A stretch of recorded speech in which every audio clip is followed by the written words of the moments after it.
Greetings and shalom. I had some things come to me a little earlier, and about I was reading a little bit from Deuteronomy, and I have that pulled up here, and something came to me when I was reading about Moses, and I'll read it here a little bit.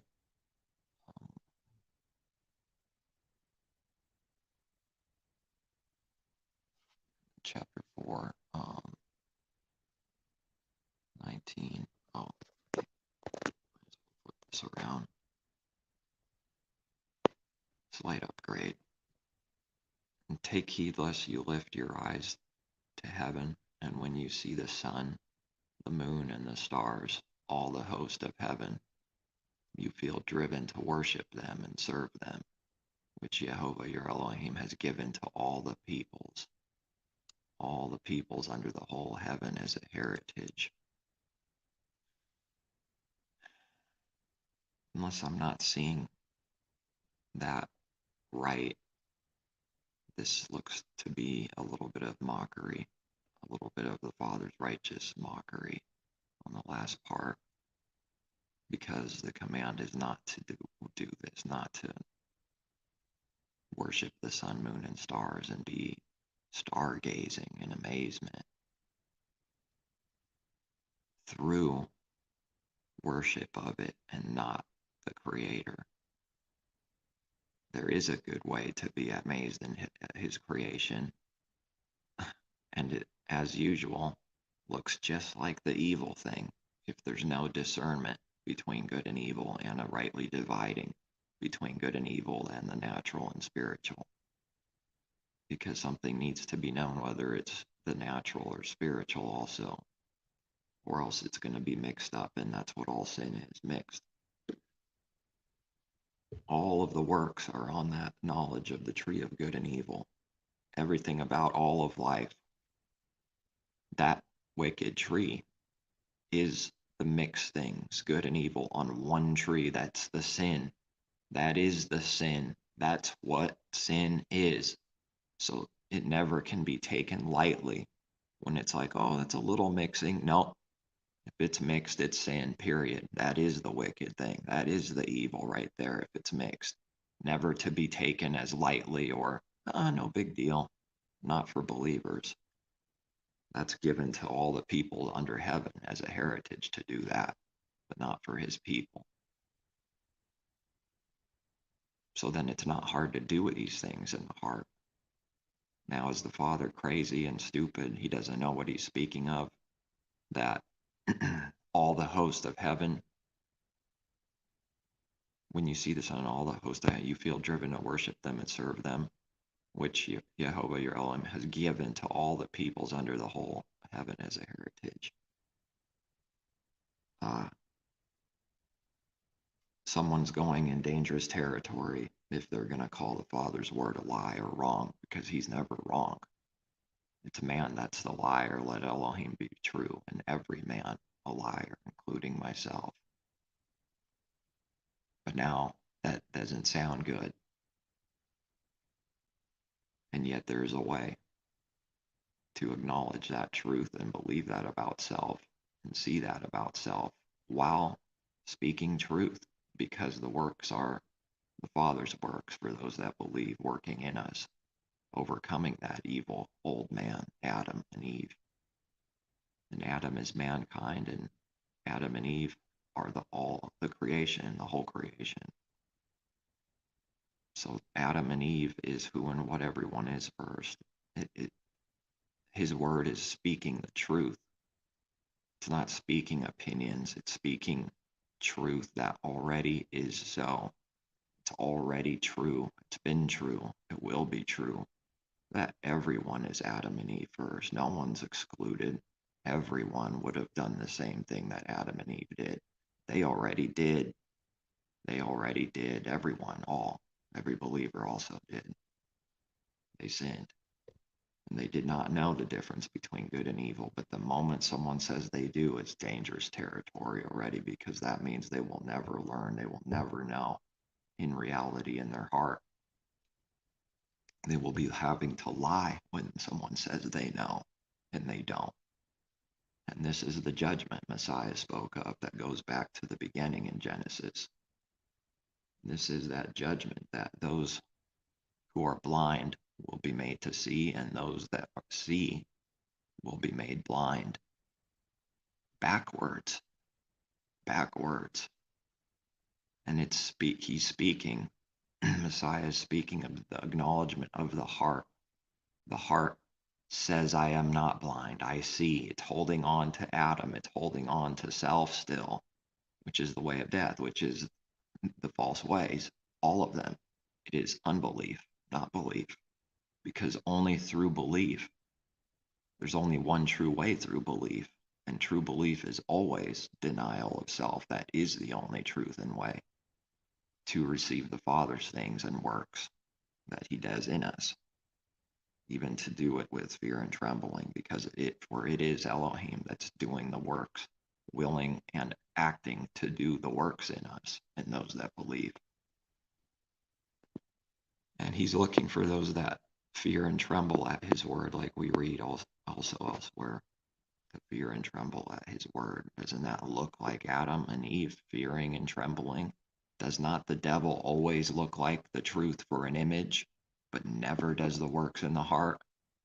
Adam and Eve look like they are fearing and trembling the Creator, and they can make that look righteous, and it's all sin. Nothing to do with the true fear and trembling in the heart towards the Father, but it's a cowardly fear, a masquerade of the good fear. It only looks like the true fear on the outside, but inside it is 100% backwards and darkness instead of light. It is a cowardly fear. All the cowardly and fearful will have their part in the lake of fire that burns with brimstone, sulfur. Is that good to be of that fear, cowardly fear? Definitely not. So why do we read that? All the cowardly and fearful, because to still be cowardly is to still be in sin and unbelief, a sinner with no covering, no belief. It's still self's works. Adam and Eve make it look like they're covered by the Father by covering themselves. At every point, the devil reverses everything. It's all reversed, all of it. I've never seen anything yet, only confirming and seeing and proving and testing that all things are backwards and reversed. So now the understanding has to be given, because whatever man's understanding is first, that's already wrong. It's already the lie. If it's from self, it's the lie still. And there's a lot a believer needs to learn and grow through. There's the old man needing to die and purge out that sin bit by bit. Therefore, there's mixing in a believer. And that doesn't sound good, does it? No, it doesn't. The enemy can use that for his advantage to condemn a believer as a wicked sinner because of acknowledging that they're the chief of sinners, like the apostle did as an example. Up there, gotcha. You said you're a sinner. Gotcha. You're not? Huh. That's not been my sight and experience. That's not been the sight that Messiah can heal those all that believe, the Father through Messiah healing. Those that acknowledge they're blind, that the Father won't heal blinding. If the heart is saying, I'm not blind, he respects that, and that's what it's going to be. He says, oh, okay, you say you see. Therefore, he will not heal someone. And it's also understood that the whole kingdom is growing like a seed. The kingdom of heaven is like a mustard seed, and it's small when it starts. And then it grows into a big tree, and the kingdom of heaven is within. And everything within the kingdom is all his truth for all life, for all his word. So therefore, all of his word, the kingdom within, it needs to grow. Anybody that doesn't have that teaching don't know the truth at all. And it's not required to have it perfectly. Nobody just has that. Nobody's just given the perfect thing all at once, but they need to have that understanding and belief in their heart. Growth. All things growing. That means we don't get there yet until the end. A believer must be perfected at the end. It's not a joke. Be perfect as your heavenly Father is perfect, Messiah taught. We also have this told to Abraham. But now we need to rightly discern and divide his word between the old covenant and the new covenant, the reality versus the types and shadows that point to the reality in Messiah, the substance, the real thing, the real things of the Father and Messiah Spirit working in us. It was never real before Messiah. It was just the type, shadows, and image of the true, which never was the true. Now in Hebrews we read that the image, what's the word used? I don't want to lose that spot, so let me pull it up here. Blue letter.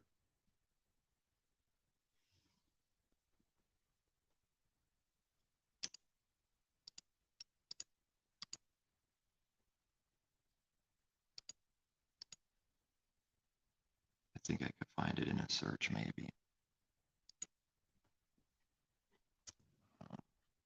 Not. Well, let me put the phone down. I got to do a Google search.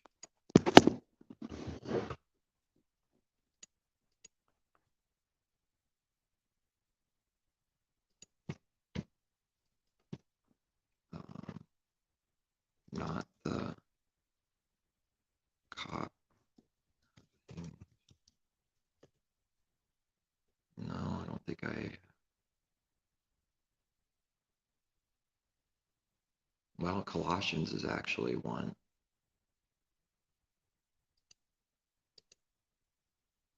No, it's in Hebrews, the one I'm thinking of. Let's see, Colossians 2:17.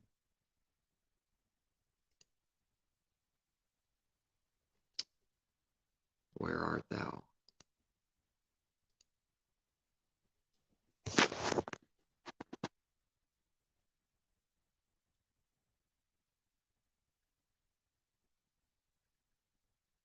What did Messiah do? We'll read a little bit about what he did.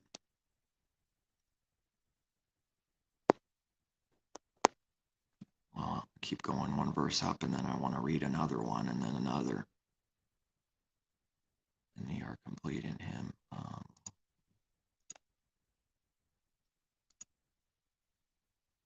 How are we complete? Now this I say, lest anyone should deceive you with persuasive words. The persuasive words sound good all the time, though, most of the time. It's why it's persuasive. If it didn't sound good, at the very least, it wouldn't be very persuasive to deceive someone. Well, I guess I'll just start at the top, for I want you to know what a great conflict I have for you and those in Jefferson, Salem, Albany, wherever someone lives. Laodicea, and for as many as have not seen my face in the flesh. Well, that's interesting. That their hearts may be encouraged, being knit together in love, and attaining to all riches of the full assurance of understanding, to the knowledge of the mystery of Elohim, both of the Father and of Messiah, in whom are hidden all the treasures of wisdom and knowledge, but not the knowledge of the tree of good and evil, though, the true knowledge from above. Now this I say, lest anyone should deceive you with persuasive words. For though I am absent in the flesh, yet I am with you in spirit, rejoicing to see your good order and the steadfastness of your faith in Messiah. As you therefore have received Messiah, Yehoshua, the Master, so walk in him, rooted and built up in him and established in the faith as you have been taught, abounding in it with thanksgiving. Beware lest anyone cheat you through philosophy and empty deceit, according to the tradition of men. Well, one thing to test is a test for anything. Is it man's thing? Is it man's tradition? Well, then that's something to be aware of right away if it is. Lest they cheat someone through philosophy and empty deceit according to the tradition of men, according to the basic principles of the world, worthless carnal things, and not according to Messiah. For in him dwells all the fullness of the Godhead bodily. Okay, the New King James uses Godhead. Let me see what the Young's has for that word. Don't believe the God is actually in that word itself. It's a tradition handed down from the King James Version that they used Godhead. The God, Theos, is not in the word, I don't believe at all. But I will look it up though. Okay, what is this word? Strong's G 2320. Theates. Theates. Okay, so it's some kind of connection with theos, which would be for God. It's from the Greek here, and it's deity, the state of being God, Godhead. Well, they throw the Godhead in there, I suppose because it's connected with the word theos. I could see how it wouldn't be said something like that, but it doesn't matter if someone says that. It's the Trinity though. That's the lie. That's the heart of it. It's connected to the Trinity with this world, the false God that is made up by man's hands, the Trinity. Because the Father's not a Trinity. He's not a Godhead in that kind of way. It's not even what the word means at all. Strong's G 2316. Theos. Theos. Theos. Okay, and this one is the one that's translated as God most of the time. So that's the word. So this is this other word here is the root. Theos is the root word, connection, deity. The Father's power, who he is himself, his, I think actually, okay, let me go back, let me see. Not that big of a deal. Okay, the Young's also puts a Godhead, I think. Yes. Let's see what the ESV puts. Probably Godhead too. I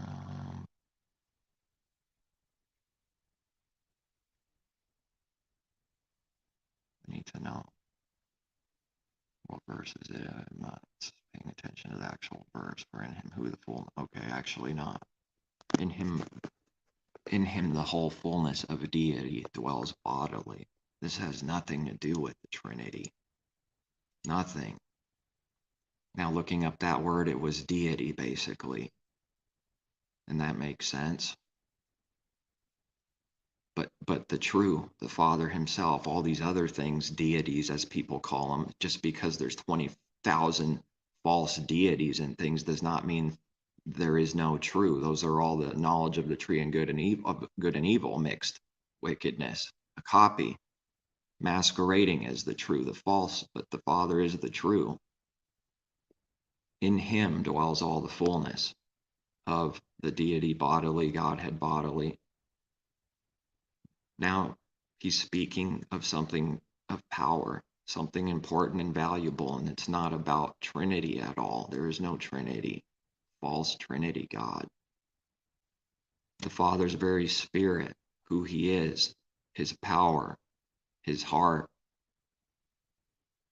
his character, what he's like, what he does in these situations or that situation, his works, all dwells in him, all the fullness of the deity bodily, the Father himself in Messiah working, the fullness of the Father's Spirit working in Messiah, and you are complete in him who is the head of all principality and power, because we also read that the Father made him the head of all.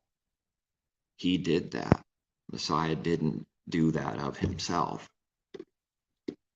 It is the Father's power and plan, and he gave this. And now Messiah really is this because he's been given it, and it's real. In him you were also circumcised with the circumcision made without hands, which just reminded me now of the temple made without hands. Connection there. Because it's not about a literal temple, but that was a type and shadow. The temple, a synagogue, if you will, a temple, a church building, a type and shadow of the heavenly, which would be the temple made without hands, because the Father dwells in the temple, the person made without hands, meaning not man's works are doing, but the Father's doing in creation. Circumcised with the circumcision made without hands. Well, that's obviously contrasting also here, circumcision by hands, man's doing, man's work. That points to the true, but it never was the true itself. But man thinks so. Man thinks so. That's his understanding of it. By putting off the body of sins. You were circumcised with circumcision made without hands. By putting off the body of the sins of the flesh. Adam's self, ourself. By the circumcision of Messiah. Well, is it sounding stupid and foolish? Is anyone embarrassed yet? The circumcision of Messiah. Yes, exactly that. Putting off the body of the sins of the flesh through belief in Messiah, through walking in him like we read already. Buried with him in baptism, in which you also were raised with him through faith in the working of Elohim, who raised him from the dead.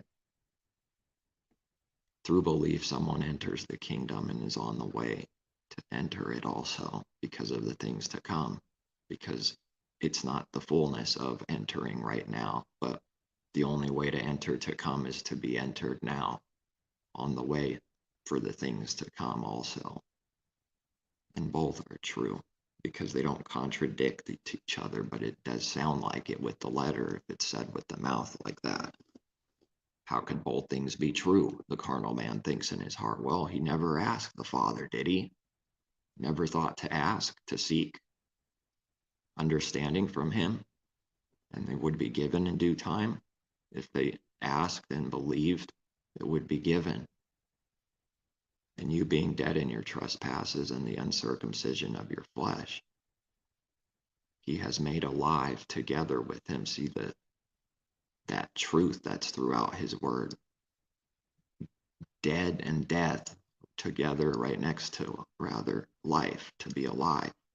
Through death is the only way to be made alive together with him, having forgiven you all trespasses, all the sins, trespasses, having wiped out the handwriting of requirements that was against us, that was contrary, which was contrary to us. Why?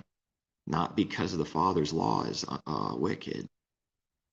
The right, as the apostle also says, no, is the law sin? No, by no means, absolutely not. The law is good, the law is righteous, he said. But now it sounds like he's saying it's not, as if the law is the problem. Someone's got to blame something. Somebody's got to blame something other than itself. It can't be that someone looks at self and takes accountability and acknowledges the truth that's within someone for sin and unbelief. It's not possible, is it? Well, with man it is impossible, but with Elohim all things are possible through faith. He can do all things that are impossible that we can't do of ourselves. Therefore, there is no excuse of saying we can't be perfected, because that's needing to become true constantly, daily, until it is at the end of someone's race. That's the end Messiah truly spoke of. And there will be signs, he said, that you will know that it's near. How valuable and strong for our life, for every believer that ever lived, that is so. See also a way not to test something and discern whether it's truth to look at some evidence to test something is the doctrine, is the teaching that someone's doing out in the world. If you discern it without partiality, is it having something to do with now or not? Because if it's something that just to come outside of our life, it's already a lie. When it's speaking about things now that are important, that all his word is for, it doesn't mean there's nothing to come. It's just that Messiah is speaking of the heavenly thing, the important thing, which is the end of the race, the end of a believer's life, wherever that may be. That's when someone needs to be perfected, as Messiah was perfected. How could someone be perfected if they were already perfect? That's a contradiction for real with no resolve. And how can someone learn? Through suffering, like we read Messiah learned through suffering, if he already knew everything from the beginning and learned it all right from the beginning, from birth. Then the Father would be a deceiver, which that's what they imply all the time, and a liar. Implied is the same as saying he's a liar. The words don't have to be said, Father is a liar. I didn't say that. It's too bad the carnal man, that you don't say that. And if we do that, yes, to my own self, stupid carnal man that I am. It doesn't matter if someone didn't say the literal words. Discerning the heart and seeing the different pathways that are available or not. Someone that has sight, that can see and discern, can see that that's what was said without saying it literally, without saying the words. It's what they say. That's what it's meaning. It's not to say that they all say that out loud. No, most won't. They'll pour out folly and get caught all the time when they're next to light and say something they wouldn't want to say, and they trap themselves. But that's not the point. They don't go around saying, the Father's a liar. It's not good for their image. That's not going to sell anything. It's not going to make any money. Saying we are people of God and we call our God a liar and a hypocrite. No, they can't say that. They can't say what's in their heart. They're in slavery that don't believe, the harlot. They can never say what's in their heart, the real thing. They can't say what they really believe about the Father, that he's wicked and it's all lies, and he's a deceiver and a contradictor, creating a delusion, a golden calf, to blame all its sins on, just like a serial killer or something goes and kills people, and now he can't believe it. So he creates another person, like they've shown in the movies, of this strong judgment and insanity that comes over someone. So that he's not in his heart saying, I did it, but the blame is going outward somewhere and not inward ever. That's all the difference in the world. That's a huge problem. What is contrary to us? Not the law itself, but the inability of Adam and Eve to keep it in the heart, the spiritual law. The inability to keep it is sin, and sin, the wages of sin is death. Messiah died to that, to make a way, to remove that which was contrary to us and against us, which would be our own self, needing to die to self. And he has taken it out of the way, having nailed it to the stake cross.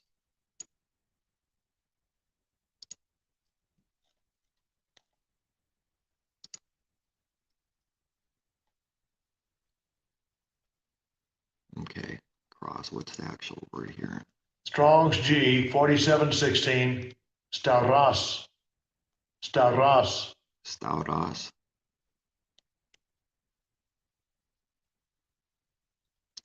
An upright stake, especially a pointed one used in such fences or palisade. That's an interesting definition, actually.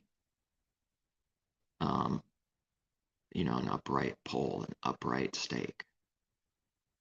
Now we're going to have, of course, well-known instrument of cruel punishment borrowed by the Greeks and Romans from the robbers, authority. Okay, it's talking about what people did, this kind of punishment. And it's interesting that this very word that there's no definition that it's a T-shaped cross. And this is where discernment, very simple, is needed. It says the word cross, but someone can't assume that it literally means a cross like an X. Says who? It's just a translated word from the Greek word. Does the actual word mean that? Does it mean cross in that? Because there's different kinds of crosses, of course. You could cross the railroad, or it's a cross, as they say, a T-shaped cross that Messiah died on. And this own word never doesn't even say any of that. Maybe it's because it's not true that it was that. But not to make that such a big deal, but it's a powerful symbol for Christianity, the harlot. Maybe they borrowed it from Egypt, because Egypt has a similar symbol. And that kind of X-shaped thing seems to be everywhere. It seems to go back a long ways. That symbol, that's something resembling like an X or a cross, like the cross they portray, the T-shaped cross. This doesn't automatically mean cross T-shaped because the word in English is cross. It could just as well be a stake, an upright stake. Nailed to the stake, cross. But I don't believe it was as the symbol is that's known everywhere. Now that would be real difficult to believe because it's everywhere. How could something be so odd? How? Because man is blind. It doesn't matter what someone thinks without discernment. You can't just assume something right away. Can't go off of was what I mean by this. That majority of someone says something, or it's been like that for years and years, in the church, the harlot church, going back 2,000 years. It doesn't matter if something's the lie has been there from the beginning. The enemy and Adam and Eve sinning and being deceived and believing the lie has been there from the beginning. So that can't be used for discernment. I mean, it can't be used to prove something.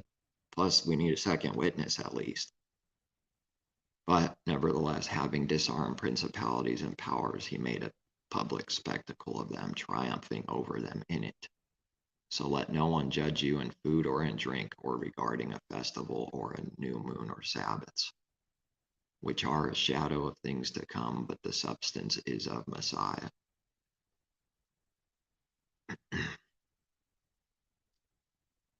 Yes, it is. It's constantly true, are a shadow of things to come, because it's always to come. It's always coming, always working, always true. Let no one cheat you of your reward, taking delight in false humility. It's a big one. And worship of messengers, intruding into those things which he has not seen in truth with the spiritual eyes, vainly puffed up by his fleshly mind, not holding fast to the head, from whom all the body, nourished and knit together by joints and ligaments, grows with the increase, growing, that is from Elohim. Therefore, if you died with Messiah from the basic principles of the world, why, though living in the world, do you subject yourself to regulations? Do not touch, do not taste, do not handle. What this doesn't mean is to sin. No, it does not mean to sin. But he's talking about something that needs to be seen what it's meaning, what he's coming from, what is the heart of the meaning, what does it mean in spirit, what is he speaking of specifically? These regulations and carnal things, man's traditions and things of the flesh that don't touch things of the spirit and can't prove anything, because Messiah said the flesh profits nothing. It doesn't work. It doesn't work to just condemn someone through a command saying, how dare you, don't do this now, you better stop right now. Don't touch, don't taste, do not handle. It doesn't work. Carnal commanding, as I call it, doesn't work. It's evil. It's control. It's control that someone's seeking when they command something like this. This is not a command out of love from heaven above, from the Father. because there is a way to do that in truth that has nothing to do with prideful commanding and wanting to be the boss and show how much a god someone is, which is what the world's and works is. It's what the heart is first. People like commanding something, making it look like it's not a hard, cold command all the time, but it really is secretly. And when someone obeys it, they get off on it in the flesh. They get off through someone obeying their carnal command. It makes them feel good carnally, superior, through pride, through making itself wise, better than others, stepping on others to make self look better. It doesn't work. Someone has to seek the truth, seek the Father's will. And he commands us. He commands our heart, showing us how to keep it and giving us power to keep it, which all concern things which perish with the using, according to the commandments and doctrines of men, as Messiah taught. The commandments and doctrines of men, the false thing. These things indeed have an appearance. They do. They are wisdom. The appearance of wisdom, that is. These things indeed have an appearance of wisdom. Someone wants to look wise through the knowledge of the tree of good and evil, through the carnal command, through pride and self-righteousness, through wanting to control and own someone and have them be your slave, to be their slave. It has an appearance of wisdom when man in hypocrisy condemns someone, commanding them to better not commit adultery, wicked, and then they're guilty of that themselves. They do it themselves still, committing adultery in the heart, and even literally, because adultery is a big one. It's something that man is fond of, liking the sin, but the adultery is in the heart, as Messiah taught, yes, in the heart, through thinking the thoughts and working the thoughts and works in the heart. It's already conceived, it's already being done. And if there's no restraint, if there's just no the restraint is let loose by the Father for a judgment, someone will go and complete it literally. These things indeed have an appearance of wisdom in self-imposed religion, false humility, and neglect of the body, but are of no value against the indulgence of the flesh. Concerning real things for value, it has no value or power against the real sin, the indulgence of the flesh. It's not fixing the lustful heart. It's not fixing the heart that wants to sin. Because someone's heart does not change because they instantly obey a command of don't steal. So now someone doesn't steal, now they don't commit literal adultery. And all of a sudden, that appears to be wisdom, but it's not real wisdom. How did that person's heart change in half a minute when they chosen to obey a command? In one day, someone's heart changed? No, it has nothing. It has no value against the, what the heart is doing, the indulgence of the flesh. I think I read earlier, though, do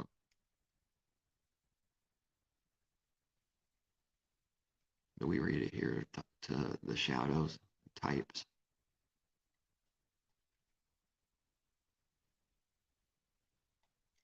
Where was that?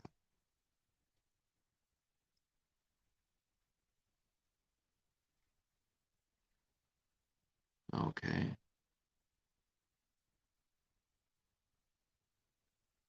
Wow.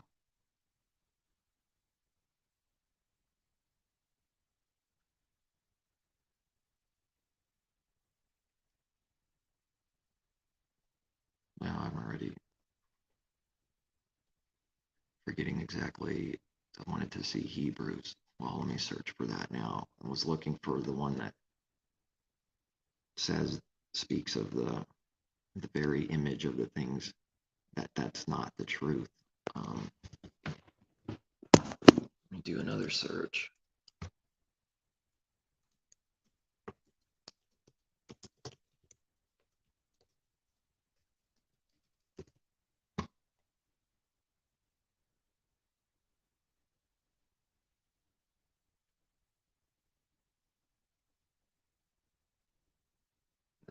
what's it going to be here? Hebrews 10.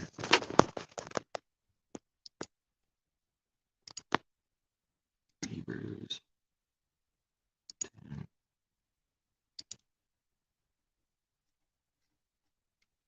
Okay, yeah, this is perfect because right away it starts with the law.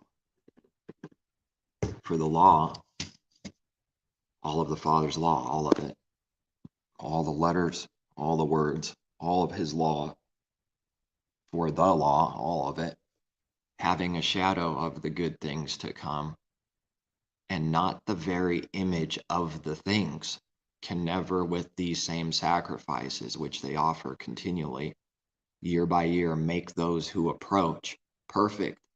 Well, there's that word perfect now again. We need to be perfect. We need to be perfected to be perfect in all things.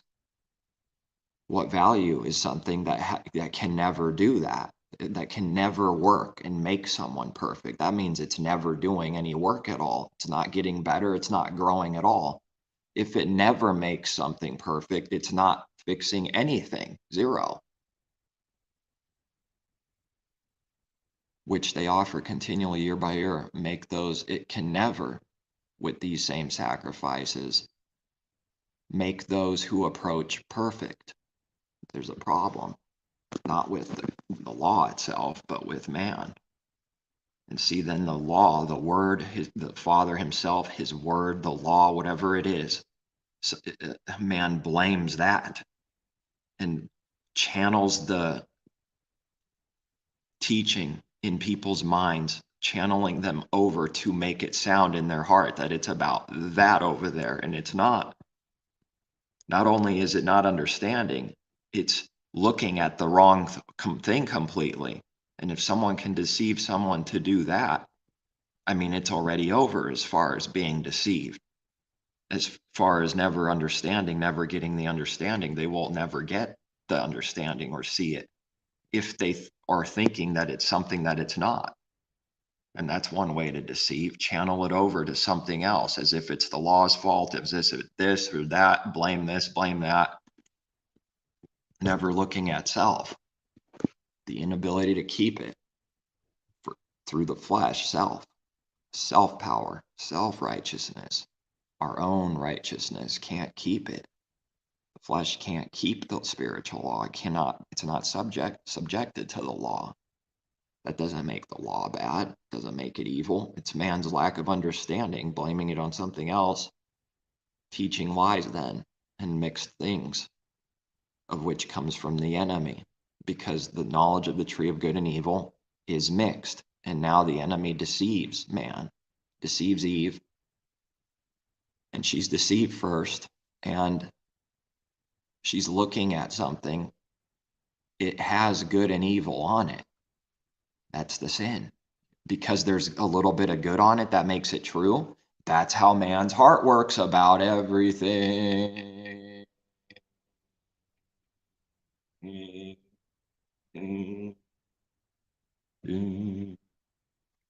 Echoing through the mountains. That's what the heart does with everything. It's got some good in it.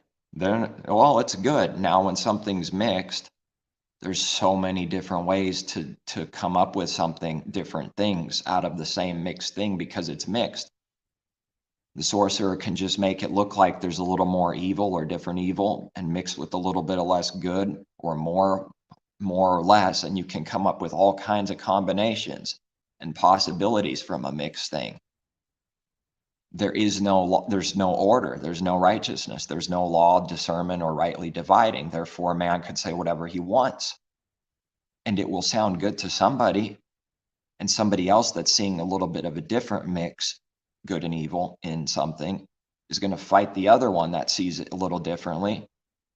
And someone does start becoming like the one that deceives them, if that's their God, if that's their falsely worshiping the man, worshiping the prophet, worshiping the priest, the speaker, the teacher.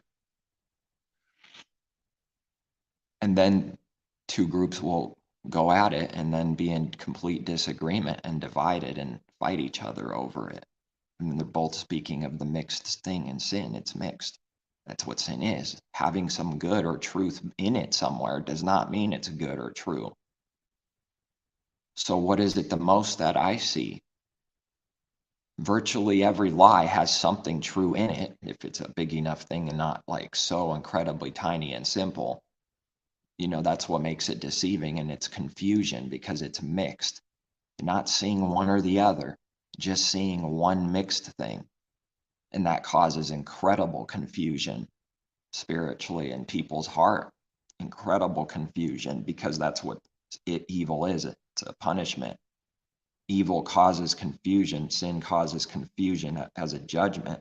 That's what it is. That's what the Father declares. He made it to be so. And they want, the heart wants knowledge, but it falsely completely wants the knowledge of the tree of good and evil, which is all sin. It's the bad tree. Messiah taught about the good tree and the bad tree. That's the bad tree. The tree of life is the good tree. And it's also a person. It's true, a person is like a tree.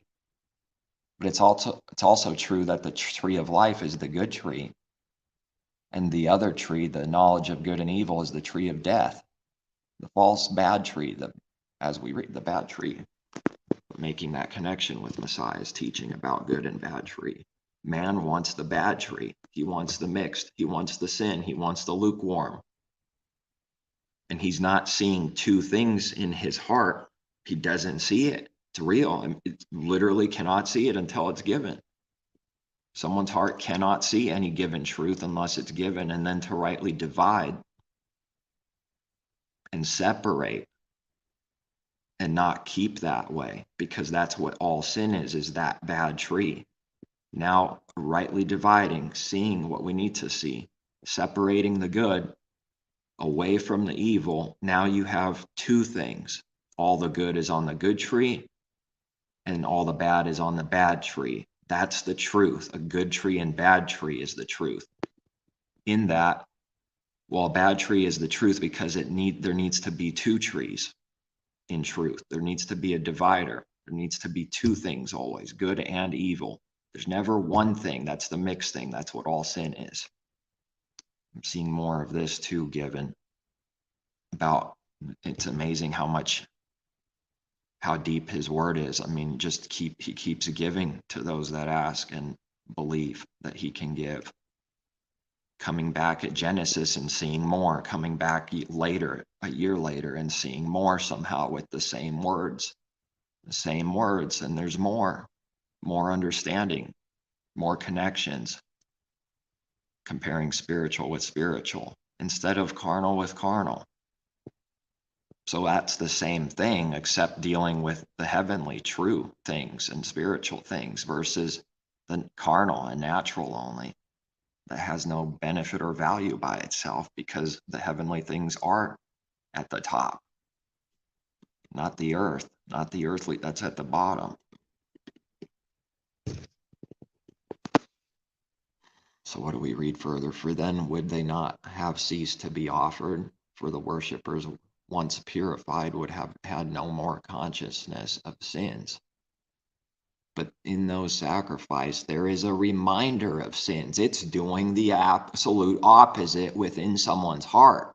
It's doing the opposite spiritually of the good thing.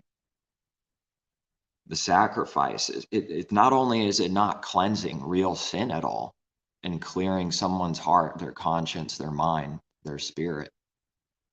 Not only is it not doing that through this false thing carnally, because that's not what it ever meant, is the image itself, like we read already here. Having a shadow, how much of the law? All of the law. Having a shadow of the good things to come. Shadow's not reality. It's pointing to reality. Shadow is pointing to something that's real, that exists. The shadow isn't real itself. It's there to point to the thing that's real. A shadow of the good things to come, and not the very image of the things. So whatever's being spoken of in that image that we picture and see, that image itself is not the truth. The very image is not the truth. And yet it is. through seeing the truth, through seeing it pointing to the truth, but it itself is not the truth. A literal temple, a synagogue, a temple made by hands, man, a temple is a shadow truth of things to come, good things to come that are and are coming for those that believe they are still to come. It's pointing to the real, what it really means, which is what we need to see in our heart and receive from him, to the actual meaning of the temple, the heavenly meaning, the person, and within the person, within the synagogue, within the building. There's all kinds of things going on in the building. What's going on in there? That's what Messiah goes in to see. And they're den of thieves and robbers in his house, Father's house. So he flips the tables over, releases things. He's angry. And he cracks the whip. Get this garbage out of here. You've made the Father's house a den of thieves. It's showing that man is loving money and himself in his own ways. He's perverting his truth through the love of money and merchandise and buying and selling, even literally. And he's cleaning.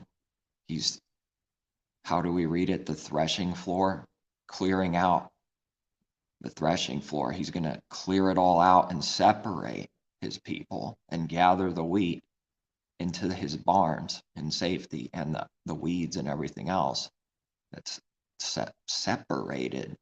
There's two things. That's what our believer's work is to.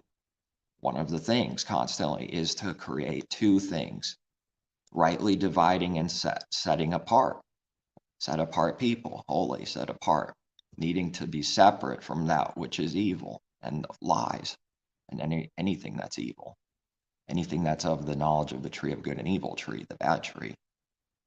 There needs to be two things.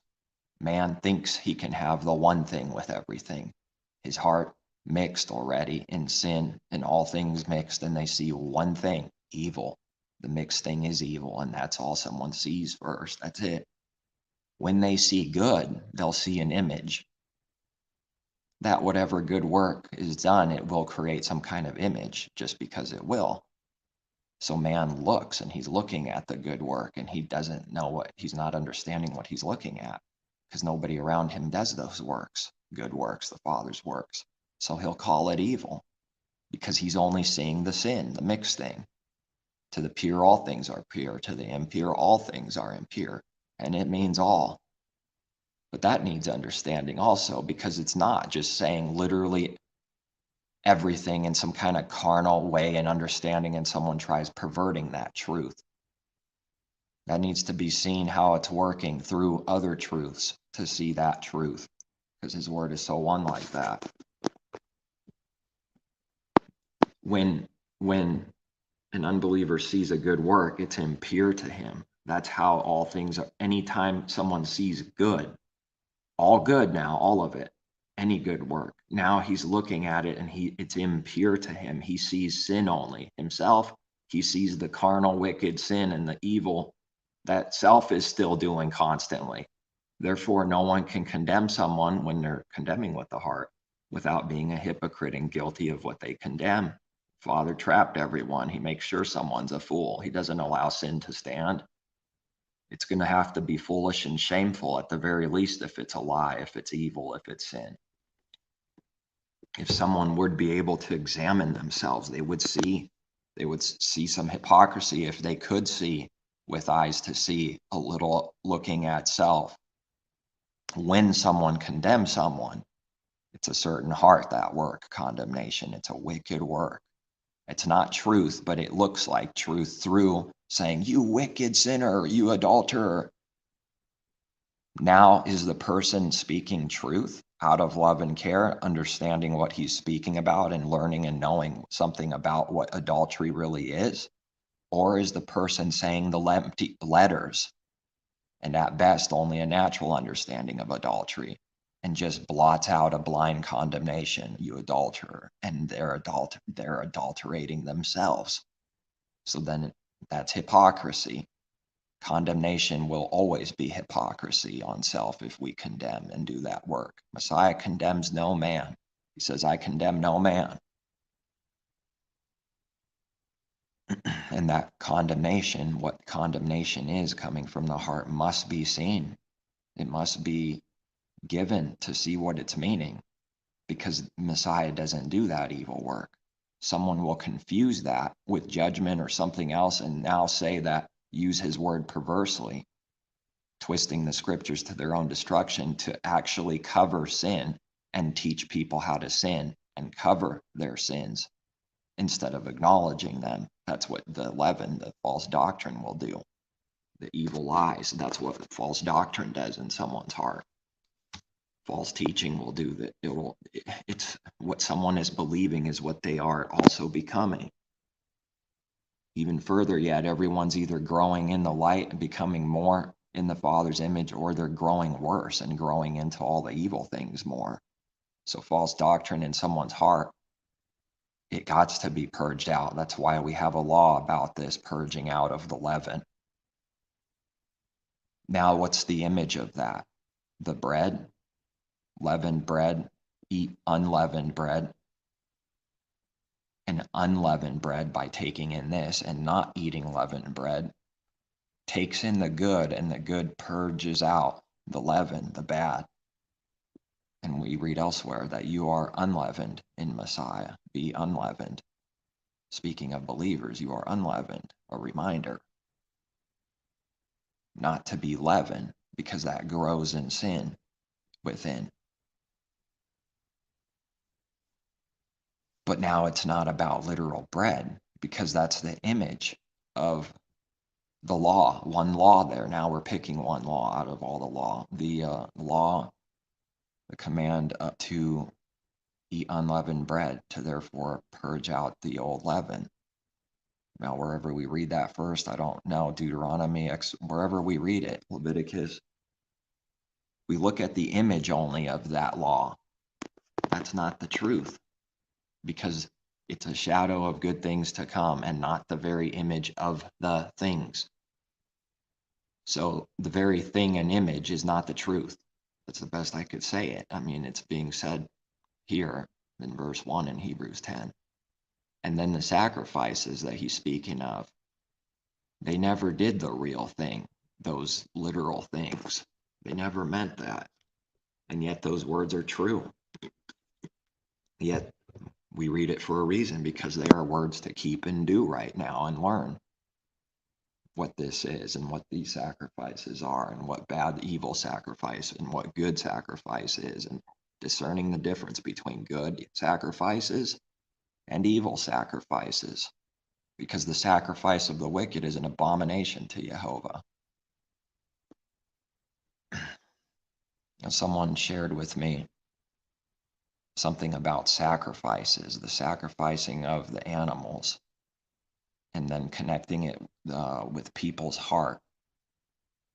That someone that doesn't know the Father, they sacrifice someone else, and it's going to be for their own gain. But there was something that stood out that I didn't see in this way, where the actual blood from killing, now murder in the heart is killing someone, murdering them with the heart, and there's blood in murder, because when it's done in blood, thinking of literally killing someone like that, but that's what murder is. It's blood, bloodshed.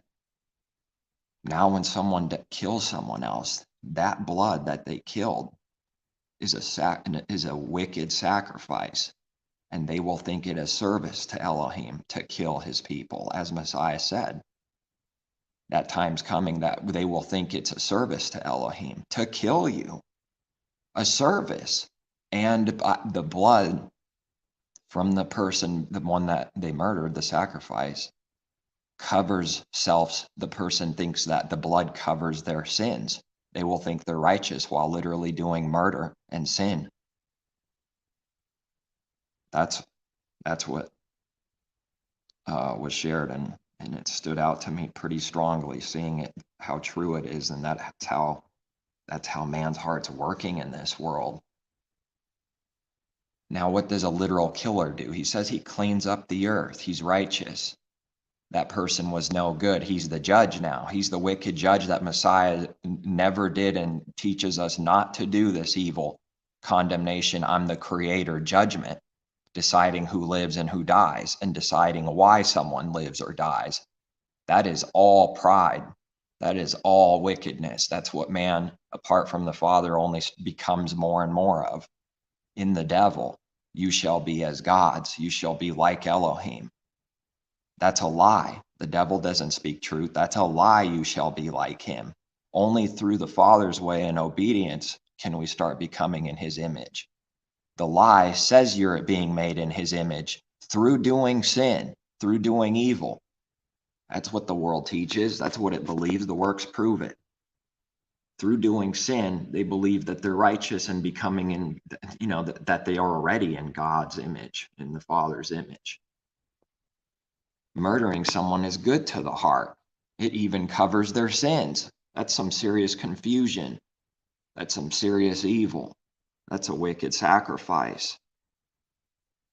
Someone's heart literally believes they're being cleansed, sanctified and healed and justified and forgiven and everything, all determined of its own self because they murder someone.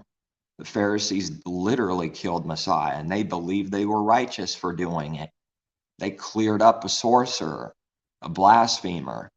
They got rid of a nasty sinner. Don't ever be around sinners. Don't ever talk. Stay far away from sinners, the self-righteous Pharisees and religion. Man's heart today is saying and doing. Don't ever speak to them. He ate with sinners. He spoke to sinners. What a wicked man. We need to kill him. And then that blood is their own atonement in their mind through the devil, through believing that that blood that they killed is covering their sins. They determine that. Self is a God in its own mind that determines that murder cleanses its own sins because it can't accept what it's doing. It can't acknowledge it's a bloodthirsty murderer. So now it's saying that blood is covering my sins. Murder covers my sins. Pretty frightening, pretty severe. Who on earth would want to see this? Whoever thought it would be like this, his truth, for anyone that sees and knows the Father and Messiah? Who would have ever thought that his truth is so stunning, and that the world is stunningly evil, and our heart of self is stunningly evil and deceitful above all things, very deceitful. I would have never seen, thought, or known, and never even crossed a thought or mind whatever I've been given and have learned up until this point. Never crossed my mind. None of it. Never would have been able to see anything of self or do any good. Now, they don't believe the Father is in Messiah doing the works. They didn't believe Messiah's testimony and his truth that he spoke and taught. So they won't also for a believer. They won't believe you're a believer in their heart. Although someone can act and say that they believe you are, but I'm speaking of the real thing, not the worthless image, not the lying image. Someone just lies real quick. Oh, I think you're a believer. Yeah, I believe that. Do they now? Because someone of the enemy cannot believe in believers. They cannot believe they are believers at all. They can only do what they read themselves. They can only do what they did to Messiah, to believers today, with their heart. They won't believe in his people either. That's the way it is. That's a hard thing to see and know. But that's the truth. Carnal man always thinks his ways are right. There is a way that's right in his own mind, but it leads in his own eyes, but it leads to death. That very way that man thinks is right is death. That's deception. That's severe deceiving. Being deceived and deceiving. Now that thing is a reminder of sins because there's no actual forgiveness when it's not coming through repentance, through belief, through acknowledging to the Father our sins. Now, if someone does evil to someone, they have to falsely think they're covered and they did righteous and good work and that the blood covers them, which means also forgives them. Man can't forgive himself. That's the world. That's the carnal mind. That's the wicked thing. That's what this world teaches, to forgive yourself. Because they're Adam and Eve too. They can't mess around with the Father's truth. What, they thought he was a liar and wrong? He's right about all people, everyone, every believer also, for who and what we are apart from him. That's why denial is the only answer, as Messiah did. And through belief, now we have to be learning and growing, overcoming sin to keep the commandments now, day by day, bit by bit, little here, little there, precept upon precept, line upon line, here a little, there a little. Not here a ton, there a ton, but here a little, there a little. That would be good. That's the only good thing. And so in this way, there's no heavy yoke or burden for needing to be something in some huge, impossible, heavy burden and needing to do some crazy, heavy thing all of a sudden and change your life and do something that drastically changes your life and puts a huge pressure and burden on someone. And through it, following somebody's command, telling them what to do, and they get tricked into thinking they have to do that guy's or woman's carnal command. And then if they do it, they die more. And it's a heavy yoke and burden. It doesn't fix anything, doesn't cover sins, doesn't learn anything in the heart. No one can just learn something in 1 minute because they kept some literal thing just right away. It's not how it works at all. That can never do anything for someone by just instantly, following a command and cutting something off literally. And now because they do it, they're righteous. And then self-proclaims its own self is righteous for doing it. And using the Father's law also in this way. Keeping the carnal thing of the law, the image of it, and then because of choosing one or two or a few and then keeping it, now self-proclaims that self is righteous because it keeps a few of these things according to the letter and the image. And that's not so. That's not how it's working. Therefore, it will sound like the law is sin. That's why the apostle asks the question, but it's not. And anybody that believes it is, if that's what someone sees in the heart, that's a discernment, because believers can't believe the Father's word and his very law is perverted and wicked in their heart. Someone going around teaching that every day doesn't know him. It's not possible that the blood of bulls and goats could take away sins. Well, man is animal, beast. It's not possible murdering others and using their blood to cover self. It covers and forgives sins. It's a wicked sacrifice of the wicked.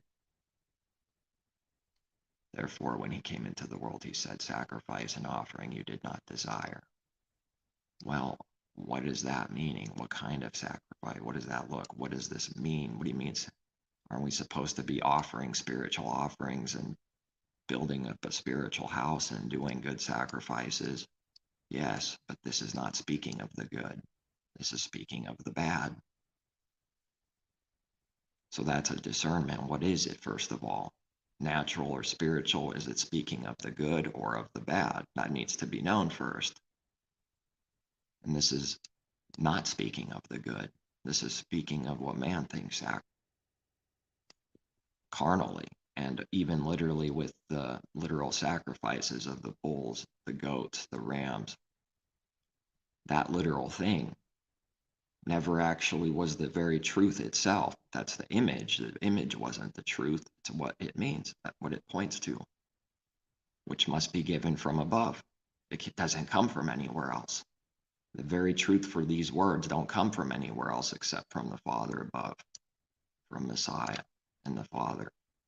But a body you have prepared for me, and burnt offerings and sacrifices for sin you had no pleasure. So we need to know what kind is this? What is it? Needing to know what this is meaning and what it's referring to, because the Father has no pleasure in that. Now, something can sound like it's light and like not a big deal. No, it's a big deal. He has no pleasure. That means it's no good. He never has pleasure, ever. Never has pleasure at any time. Never. For those things. Never did, never will. The people did not understand. Man does not understand today.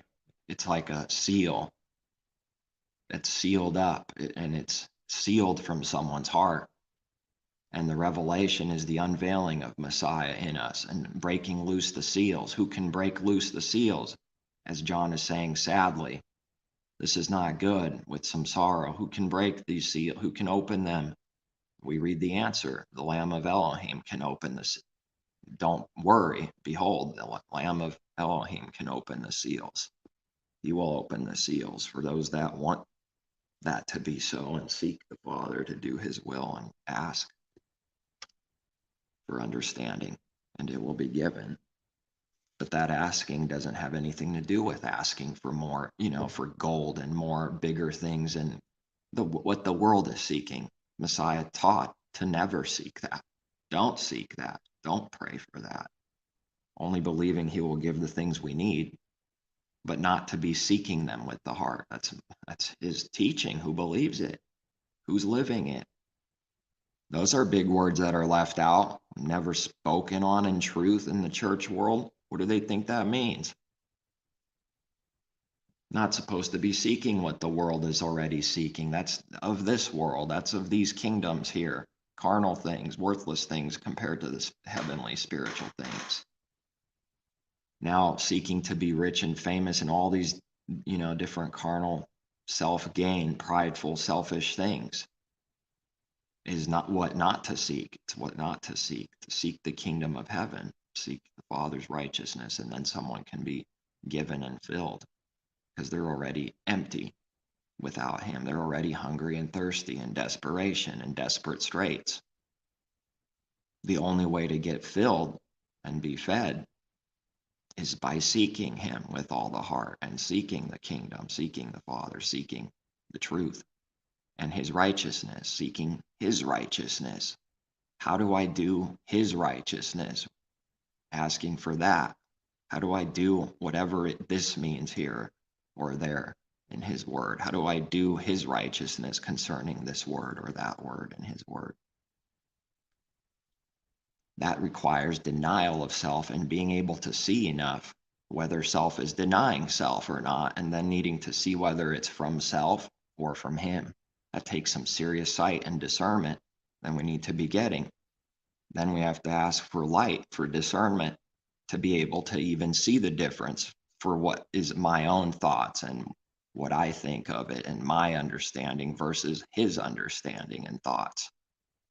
His ways, not our ways. His thoughts are not our thoughts, and his thoughts and things are way above our own thoughts as far as the heavens are above the earth. As far as the heavens are above the earth. That's how much higher, huge, big gap. That's the point. It's so much more above. It's lofty through being good, through being very important, and not lofty pride. That's just the image of the true. Pride just looks like it's high. Well, it is high, and it's stoned and drunk. And it needs to fall down from way up there to be humble.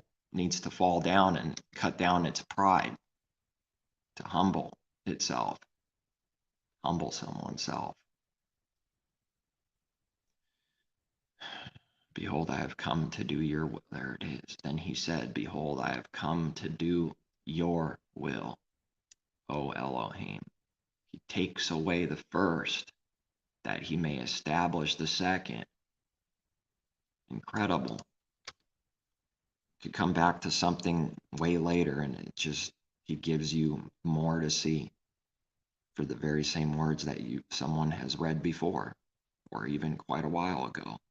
Come back to it and then he gives more sight. He takes away and all his truths point to his own truth. There's so many witnesses. That's how besides getting us to see things, he proves and tests all things with us.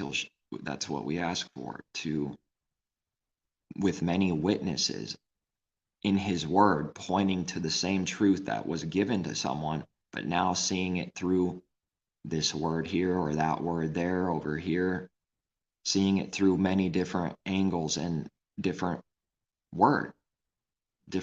places in his word.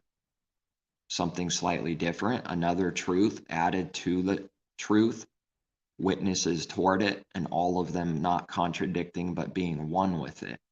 And through seeing that oneness, then so many witnesses, he establishes proof. Because believers have knowledge. They need to know. because the lack of knowledge destroys us. The lack of knowledge destroys his people. For the lack of knowledge, is that how is it said? For the lack of knowledge, my people are destroyed for a lack of knowledge. So knowledge is important, but now we have to see whether we're seeking the bad tree or good tree. What knowledge are we seeking? Our own worldly knowledge, serpent knowledge, the bad tree knowledge, the good and evil tree knowledge, the mixed thing, the carnal thing, something that man can see with his eyes and touch with his hands, to lust over, a carnal thing, a physical thing. Well, that's also another testing. Can it be touched and seen literally? Well, it's a discernment, because that would be, that would be from below, from beneath.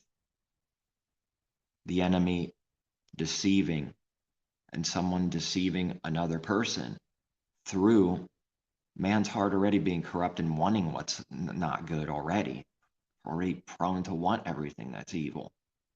And then it doesn't take much to get someone to do it, because they're already prone for it. Everyone. A little trick, a little twisting of the words, a little sleep, a little slumber, like we read.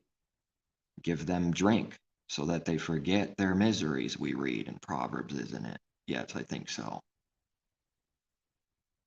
The wine spinning in the cup, and that draw, that lust that's happening in the heart, that draws someone in to do that. That's very deceitful. It's strong. It's a strong thing, deception and lust and the want to sin draws someone, sucks them in, takes everything in the world from the Father to fight it off and overcome whatever sin it is, whatever law is being broken in the heart. Takes real power. A power that cannot be given by some guru or any man on earth from self. We can't do that to anyone. We can't just say, here, boom, you have the truth now, you have power. That only comes from above. And yet we are to share the truth as someone is able, according to what they've given, to be a good example by being a light in the world, by doing good works, by doing the actual good in the world, is therefore shining the light. And it's not meant to be hid under a bushel or under anything. What's the point of the light? It's to be seen. Now, Messiah says to beware and not do our works to be seen by men. Well, let me find that now.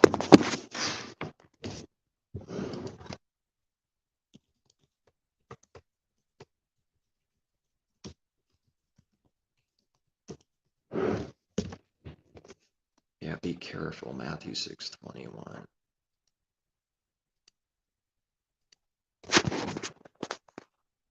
Oh, right in the beginning. Matthew 6:1. Take heed.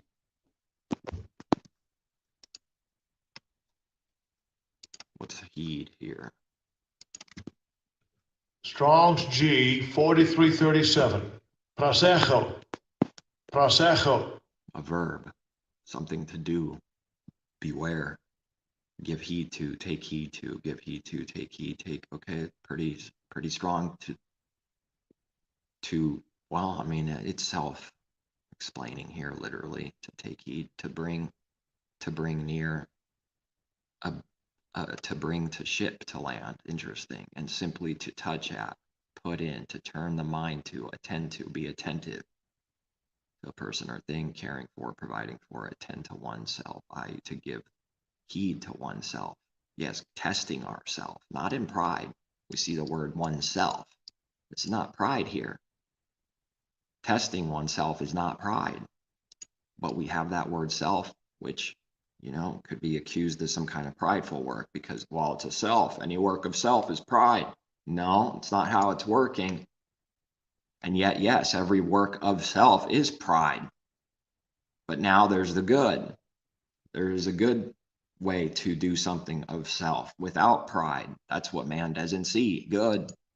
Doesn't see the evil either for what it is. Learning what it is and seeing the difference between good and evil.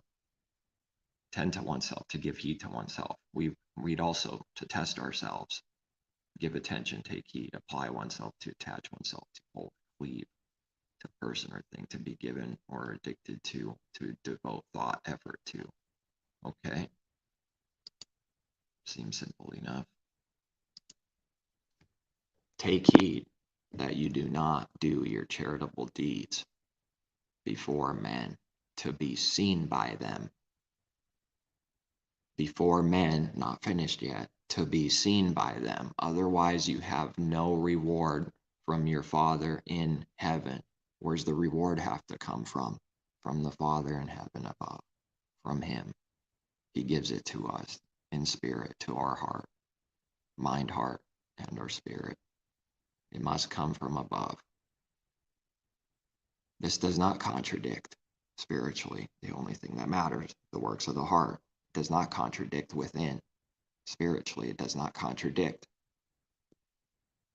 to let our light so shine so that it's seen by men. It's not meant to be hidden, the Father's works. It's meant to be seen, to be a light in the world, to give in hope that somebody might believe, and to be a testimony of the Father's power, His very existence, hope, the light in a dark world.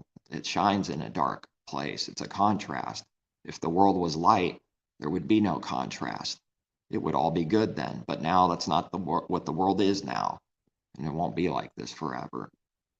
A light shines when it's pitch black in the night of Egypt, in a darkness that we can feel as the punishment of Egypt, teaching us something. The world, Egypt.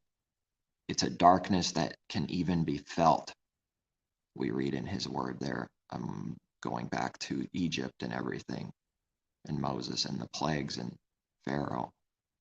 But right next to it, He does a miracle. His people have light. Now, what value is literal light? Is that the understanding in His word there? Because they had literal light. He did the literal miracle in the midst of darkness. Now, all of a sudden, His people have light. There's a way not to be in darkness, even though it doesn't look like it.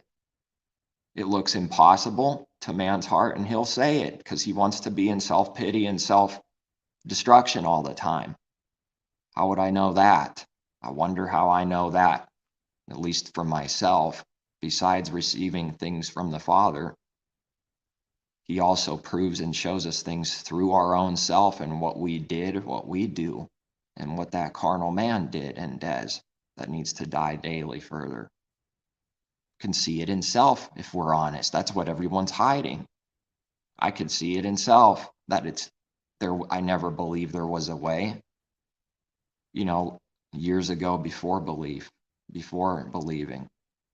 it didn't even cross my mind, these things. But if someone were to say something back then, I wouldn't have believed there's a way in my heart. Who cares what I would have lied and said on the outside? Yeah, I believe in God. Yeah, I believe what you're saying. Not in the heart. No, I didn't. No, I didn't. I did not believe before I believed. Nobody did that. Before anybody truly believed, they didn't believe. Therefore, when you do a charitable deed, do not sound a trumpet before you as the hypocrites. What does all the world do? Watch out for this. Watch it and be amazed. Watch it and be stunned. All going back to the Father's glory and power. Watch it and be stunned. Watch it and be amazed. Greatly wonder at the Father's power and truth and power. That He's not wrong. He's not a liar. Anybody that doesn't believe is doing these works. That's what the heart does. The first thing needs to be taken out of the way for the second. The old covenant, the old man for the new man in Messiah, in the new covenant, in the new creation, being made a new creation, creature in Messiah, like we read. Creature, ooh, a beast lurking in the dark. Yes, we are called creatures, and the Father is not a creature. How to shine the light while not doing the work in the heart for the intention of being seen by people out of pride, out of wanting to be seen as righteous. That's all I see in the world. It's all I see. It is nonstop smoking, man. Babylon is smoking. It is doing this all the time. And so did self. Yes, self guilty. Guilty as charged by the Creator. His word is true about me. Was true, is true, will always be true. Can't prove him a liar. How frustrating is that? Well, it's a wrestling. Someone's going to wrestle with him. A believer will. Jacob wrestles with him. Comes out limping. Yeah, comes out limping for sure. The hip bone shrinks. Someone won't come out walking normal after dealing with the Father, no. We'll never be the same. We'll come out limping. Therefore, but victorious. That's the goal. Limping to the finish line, but making it. But his people make it. Who cares if they're limping? They made it. That's the point. So what good is it not to be limping in pride and then not make it? Not ever be seeing him, not ever be doing good, not making it in the end to that promised land, never entering the kingdom, never seeing who the Father is, never having any of his love, never having any of his understanding, truth, never having any of his real hope. The creation was subjected to futility so that it can hope. Father subjected it. It wasn't by man or done willingly by man, by Adam and Eve. It's what the apostle's saying somewhere else. Not remembering exactly where it is. Oh, Romans 8, I think. That's popular. I know that the church world loves Romans 8, but they don't. Maybe that's why they make it look like they love it so much, because it's some of the most that they hate. Because the apostle is speaking absolute truth about the Father's sovereignty, and the plan and salvation of all is being spoken in 8, I believe. And he is the Savior of all people, we read elsewhere, especially of believers. A special and royal priesthood. It's a special thing. It's especially true for believers because it's all his things being given now. It's not exclusive to them forever, but it is special, and especially so because his people really do receive things that nobody else is receiving, and seeing things that the whole world isn't receiving.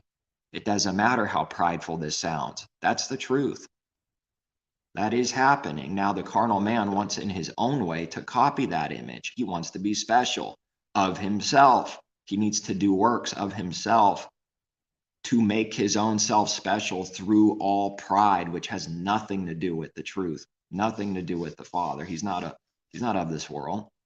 Father's not of this world. Messiah is in the world and not of it. So he's not a hypocrite. Commands his people to be in the world, but not of it. So while they have light, Egypt has darkness.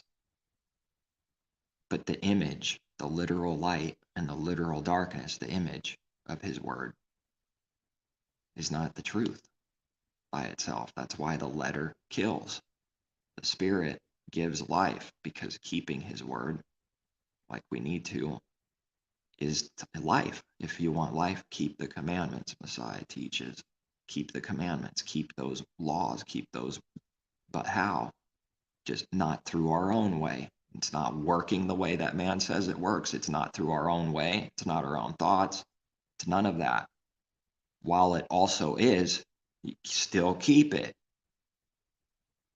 And it's understood only through his favor, his grace, repentance constantly, learning and growing. The kingdom, it's all these truths are working together and need to be included, because as soon as it's cut off, separated, or mixed, it's a sin already. It's already a lie. It's deceiving someone already and working in death, confusion. Babylon, the Tower of Babel, the languages are confused. It's a confused world. But there is one set apart language, the Hebrew, the spiritual language that the Father speaks, that Messiah speaks, that he teaches. Now, that spiritual thing and understanding and all of his word doesn't come from beneath, doesn't come from the letter and man's own flesh understanding, carnal understanding, doesn't come from self, and yet it can be given. Yet self can still have it if believing and asking and receiving from him. If someone receives truth, some kind of truth and understanding, it's still true that they of themselves have no understanding. These two things are both true at the same time. There is no other truth. They're true at the same time. Even though a believer is receiving truth and understanding whatever's been given up to this point, it's still true that of self has no understanding and is not ever having the Father's thoughts or learning. But that old man is dying. It really is like two people. And yet, what's the image of that? What, like going crazy, schizophrenic, blaming sin onto some other created thing? That's not what the truth is. That's not what's happening. That's not what it is, but it can sound like it. Because the old man does need to die, which is self dying, and the inwardly man growing daily. Someone shared important, well, what isn't important, but the outward man is perishing, while the inwardly man is growing more every day and growing lighter, growing with more light, truth, life, growing in all those things, and the old man dying. If the old man's not dying, there's nothing growing next to it. There's no life. If the old man's dying now in the truth, then the Father is doing the miracle of giving life while we die, while that old man's perishing. And it is something like dying, literally. You can feel it. It's a tribulation for every believer in the world, whoever they may be scattered throughout all the world. It's a dying while living. It's both. How to discern the two? What's that feel like? Well, it feels like a war within self. It's a war just for self in a tribulation with nothing else going around in the world. It's a tribulation, let alone all the things going around in the world and people doing evil to you. It's a tribulation just in of ourself, let alone any external thing, an evil done to us. So there is a way. And if someone does not see it, what will they do? Will they seek the Creator with their heart and ask how it's possible, what it's meaning to shine our light, while also being careful not to be seen by men? No wonder the word is foolishness to this world, and the world's wisdom is foolishness to the Creator. Wisdom of this world is foolishness to the Creator, and the things that men esteem is an abomination in His sight. The very things the heart esteems is an abomination in His sight. Don't do those good works, charitable works, deeds before men to be seen by them for that intention in the heart. Otherwise, you have no reward from your Father. Making fart noises here with this chair. And now that's exactly what charity is doing, since we are reading the charitable deeds.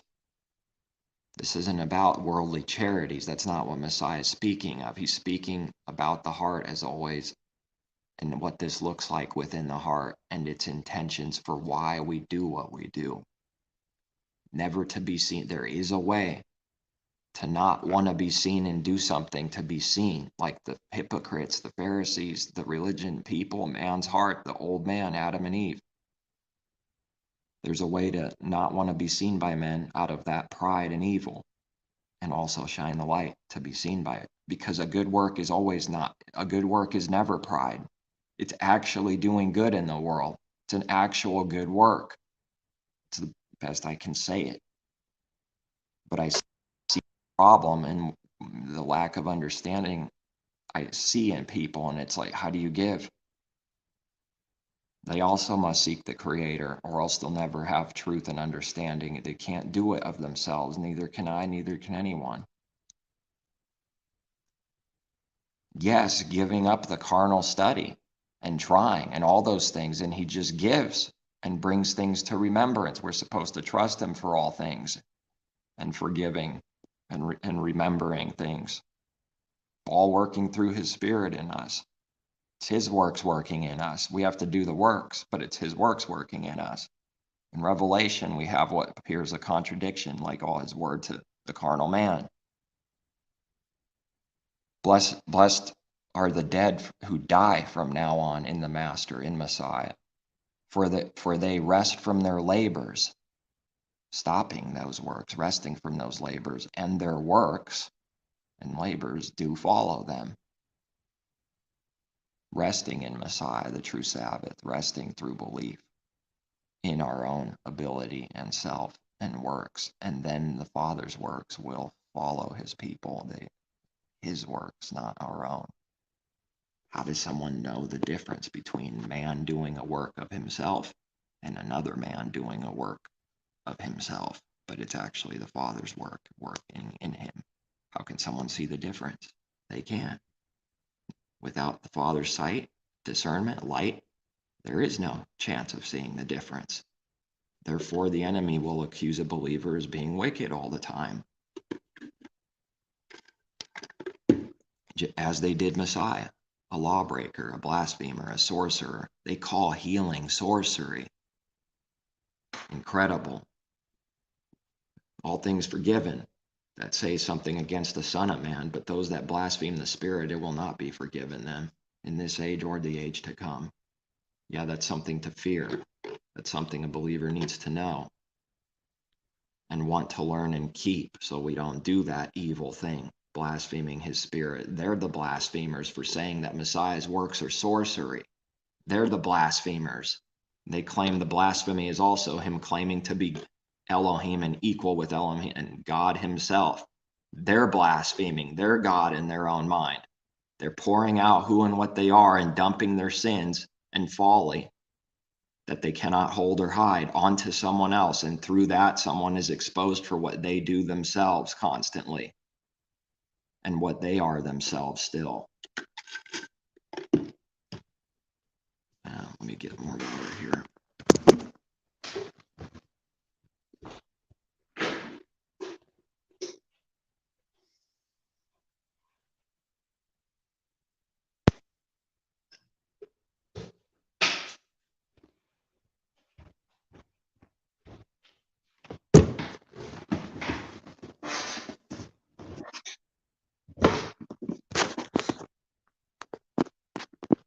And the church world has the same understanding that the Pharisees did. They side with the Pharisees, no surprise, because they believe Messiah is God, the Creator. And if someone's not seeing any of this, they need to ask the Father and get the understanding, because it's big, it's huge.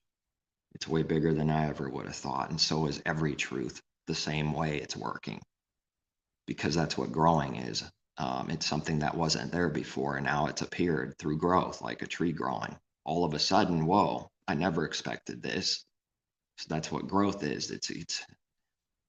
It's a lot deeper than just saying Messiah is not God. I mean, that destroys the truth in someone. That destroys everything in someone. It hides and covers all sin. One lie will do that. One lying doctrine will do that, because it's connected to all evil and how the heart's working, how that teaching is working through pride, through the anti-Messiah spirit being God himself, the opposite of the truth. Messiah is a man, son of Elohim, given all things to be above all. Does that mean he's the creator now? Where do we read that because he's given all things, that means he's the creator? Oh, someone's going to say now, if that's their definition of him being the creator, what is their answer to the scriptures they can read about believers being given all things, even the kingdom itself, that it's the Father's pleasure and he's happy to give his people the kingdom, Messiah taught. That's everything. That's everything. How will we not also have all things, the apostle asks, and other scriptures about believers being given all things.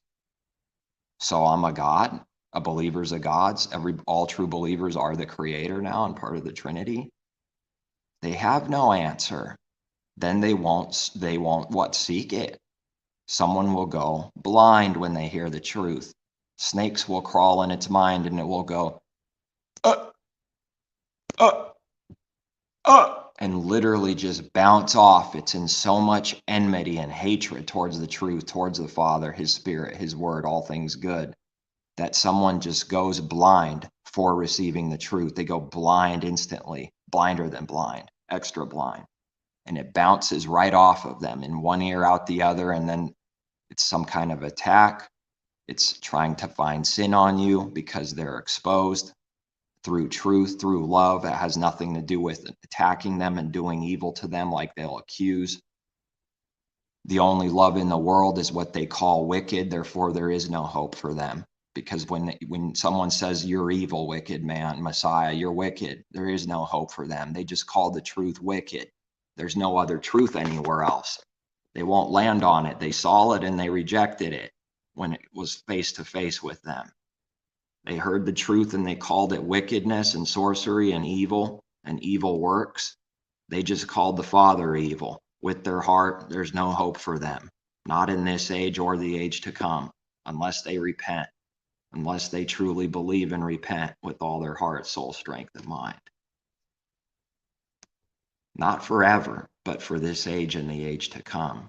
Not forever. That would be breaking the truth and teaching an abomination and a lie. No forgiveness in this age or the age to come, the new covenant age now or the age to come. Because the next age is for all those that overcame the world. The seventh day of rest, 1,000 years. And the rest of the dead are not made alive until after the 1,000 years, after the seventh day. The beginning of the new creation would be day 8 after the day, or 1,000 years. So there's a whole lot of reward promised for a believer to come. But for now also very important. Of course, if we have no reward now, then we're not believers. Otherwise, we have no reward if we don't ever keep this here that Messiah teaches. Now someone keeps it a little bit in the beginning, and then they need to grow in it. It's not being kept perfect right away. That means there's going to be actual sin done, actual wickedness coming out of the heart of a believer. And under the Father's favor, forgiven, covered through Messiah's sacrifice. That's not an excuse to sin. The Father doesn't allow any such thing. Someone will prove they're an unbeliever if that's what they always do, is use that as an excuse and a license to sin. His grace, using it that way. It means the opposite. It means a believer has no excuse to sin, 0 excuses. It means they have to be learning and growing and repenting for whatever evil is done. Whatever evil comes out from the heart, that old man that needs to die daily, needs to be repented of. It needs to be learned what good is now and put away the evil, which is more growth. And then later on, more comes out of this verse, more comes out of these words, more and more, till the perfect thing has come. Therefore, when you do a charitable deed, do not sound a trumpet before. What is an example?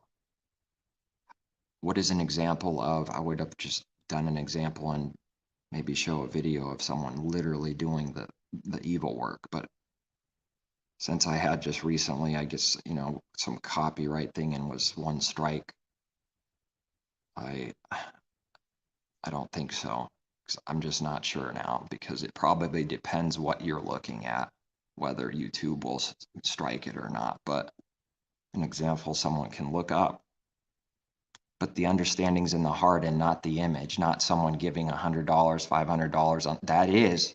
That is doing the sin, but it's not about that literal money and giving there. It's anything in the heart for the intention of doing it to be seen as good, as righteous, appearing righteous, to cover its own sins. That's proof that someone believes they're God in their own mind, Elohim in their own mind. Breaking this proves that they in their heart believe they are the creator and Elohim in all pride themselves. Yes, it does. The rebellion believes it's God in its own mind. That's what it is. That's what rebellion is, pride. It shows everyone how righteous it is by giving someone something, taking a video of self, or just doing it without taking a video, but there's people around, it's doing that work.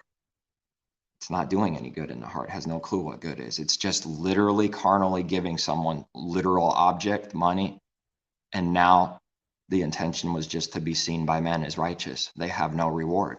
Don't be deceived. Those people are doing evil. They are not believers. Absolutely not. That's going to frighten someone because that's all that is happening in this world. That's going to send down lightning in their mind and then get a flash of the whole world being wicked, including themselves. Nope, can't handle that. Can't be true. So someone wants the lie to be true. No, that can't be. What are you saying? I'm a liar, I'm wicked. The whole world is? Are you saying the whole world is? Have they ever read Messiah's words? Specifically, the harlot, the church world.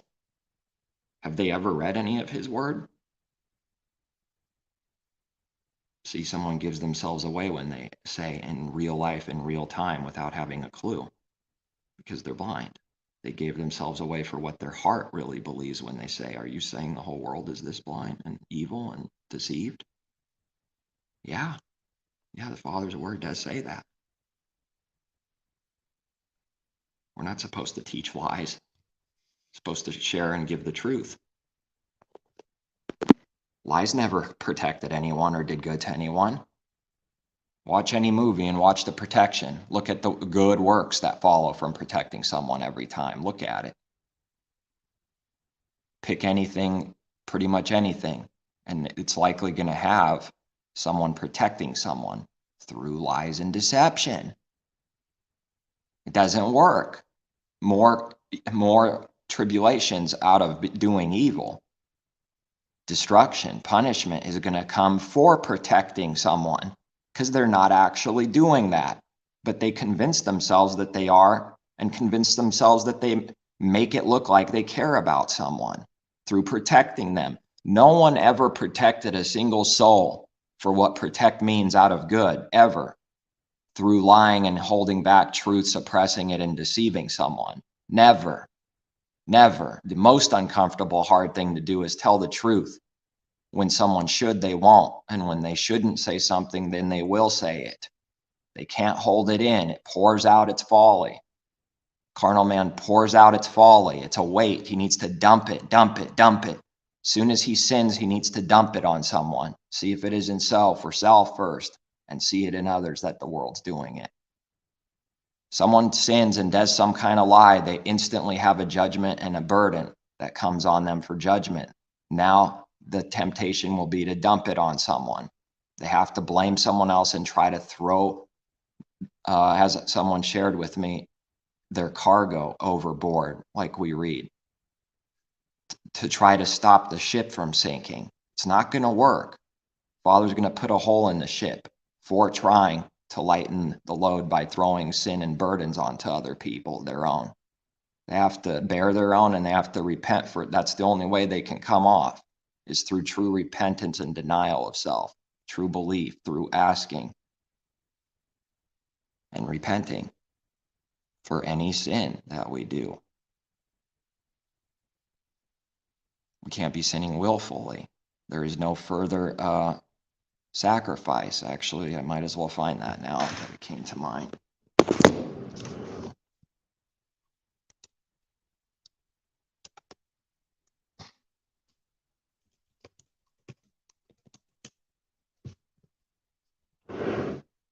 Hebrews again.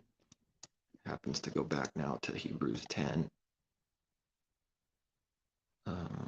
Hebrews 10. Back on the same chapter, but down a little bit from the shadow of things to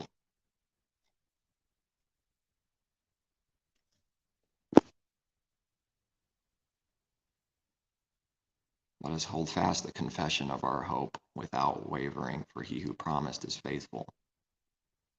Let us consider one another in order to stir up love and good works. I'll let plenty of people out there say the apostle's wicked and a false believer and a sinner and teaching people to sin and lie and do evil and break the law. It's what they accuse of all believers of. It's because to them, so backwards, it looks like a believer's breaking the law, because good is evil to them. It looks like we're breaking the law by doing the Father's good works, because good is evil to them. That's sin to them to do good.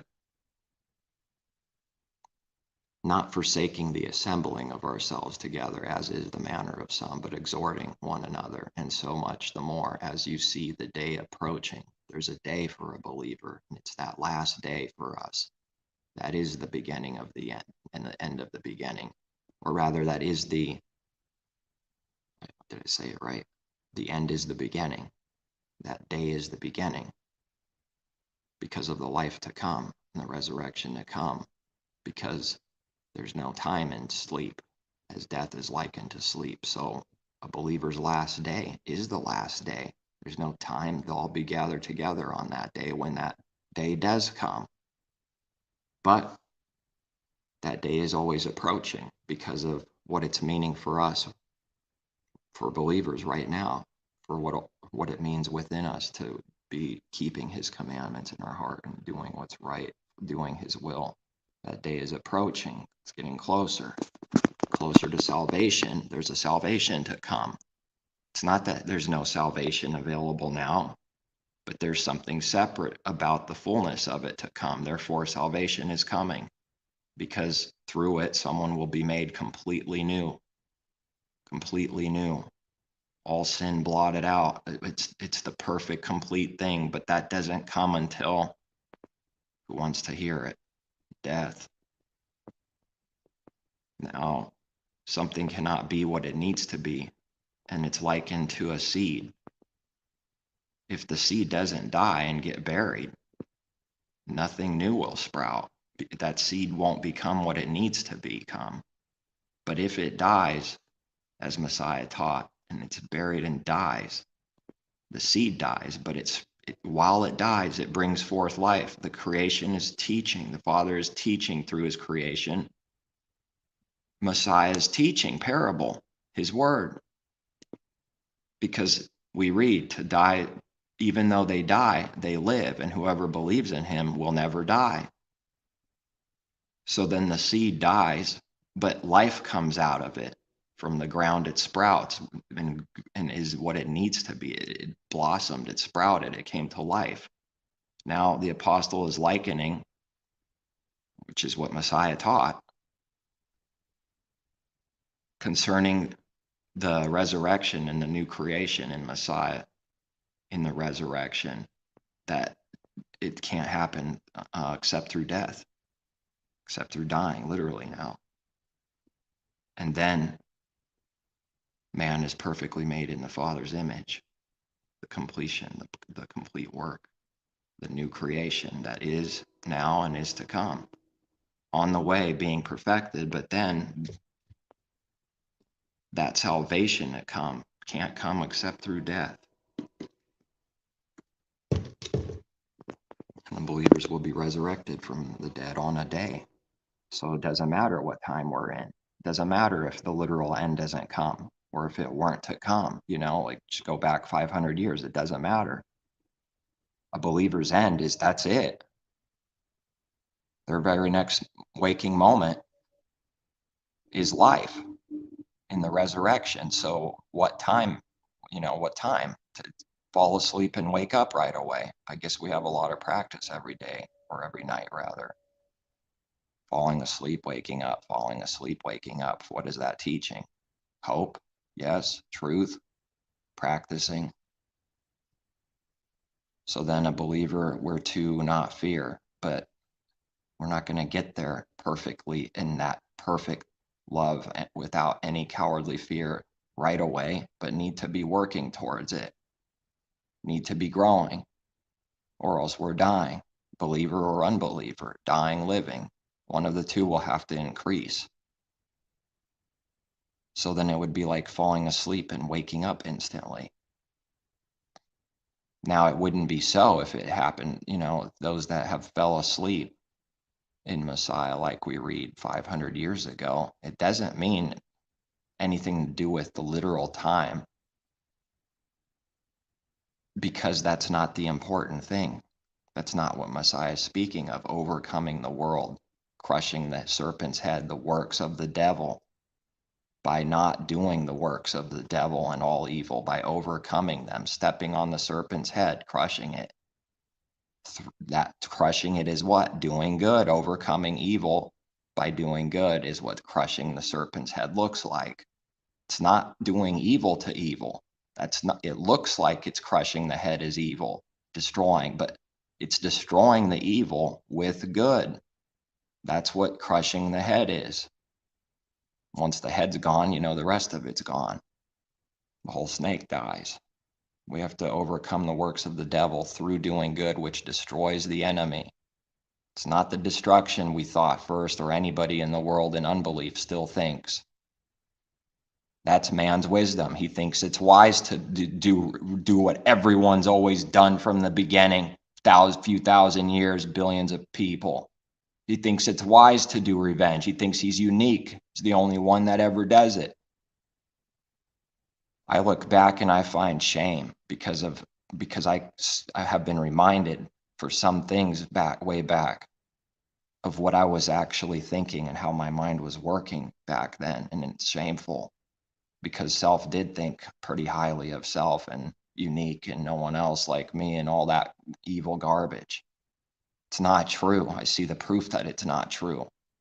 I did the same thing anybody else does with, you know, people think they're funny, they're this, whatever, they're special. No one's like, the darkness is so strong that you can't see. You can't see what's real. You can't see the truth. Can't see the works for what they are, what they mean, how it's working, what it's doing, what it will do, what it won't do. All those things are blinded. To be in the night, to walk in darkness, can't really see what we need to see at all. It's blind. Everyone's doing the same thing. There's no uniqueness in sin. It's common to everyone, like we read. Therefore, the wisdom of this world is common, and everyone has the same wisdom, because that wisdom is through sin. It's through the knowledge of the tree of good and evil, this wisdom. It's the wisdom so-called. The wisdom so-called that we read. That knowledge, or yes, wisdom so-called it is, but knowledge so-called, wisdom so-called, both are true. That knowledge and wisdom is the worldly knowledge, carnal knowledge, serpent knowledge. Now we have to be as wise as serpents, gentle as dove, because if we need to have enough knowledge to understand the evil at that level with someone so that we don't get deceived by it. If our level of the evil and how it's working is lower than whatever the sin is, the evil, then we can easily be deceived by it. So Messiah is not teaching us to be a serpent and do evil, but to be as wise as a serpent and gentle as doves, so that we're not tricked by the deceitful deception and lying wonders happening every single day through everyone. It wasn't just the witch brewing the pot that does sorcery. That's not what sorcery is really meaning.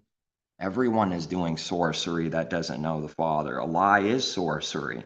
It's a deception. Of course, there's more than one thing with sorcery. It's not just one literal thing. There's different things attached to sorcery, different ways it works, but it's all common in that it's sorcery and it's a deception. It's a lie.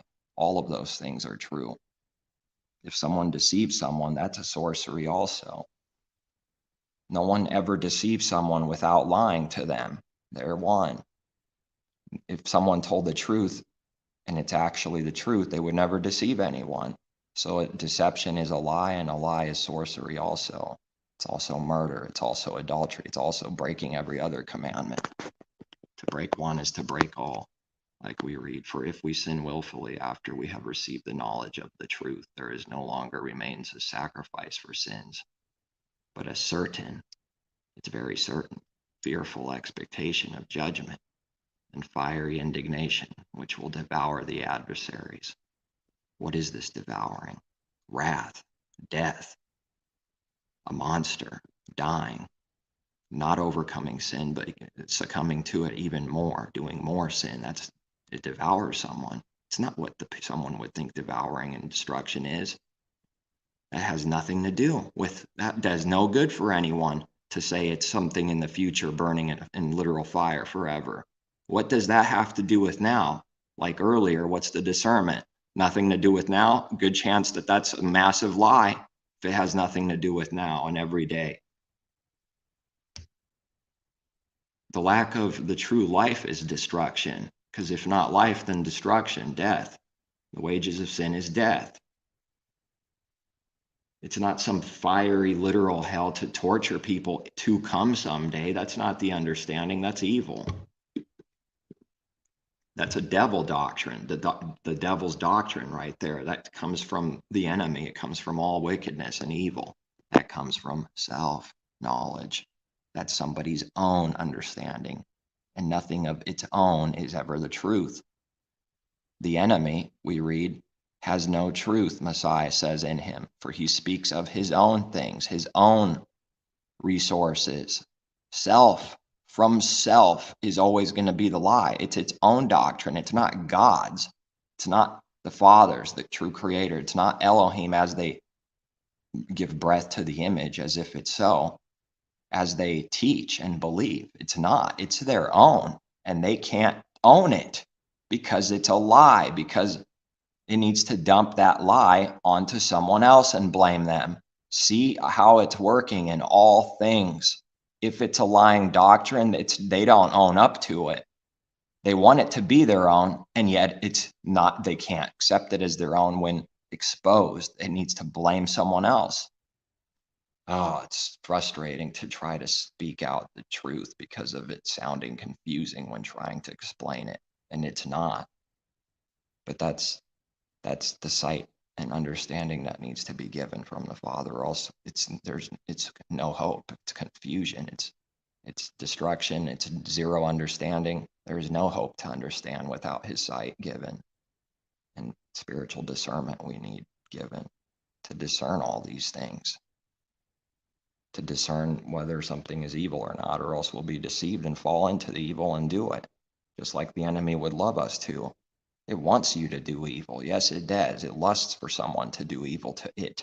Then it hates when someone does evil to themselves. It hates when good is done to them. It hates everything. What a massive contradiction. Now I've learned that sin and the false way has to be a contradiction in the heart. It's literally always a contradiction that makes no sense. It's utter foolishness. Foolishness is contradiction. Truth is wisdom. Truth is not contradiction. Wisdom is not truth. Contradiction is always foolish, and foolishness and sin is always a contradiction somewhere, because the snake eating its tail is a contradiction. How is it saving its life? By destroying it. That's the judgment for all sin and unbelief. Messiah teaches. Anyone who loves their life loves their soul. It's the Greek word for soul, life, soul.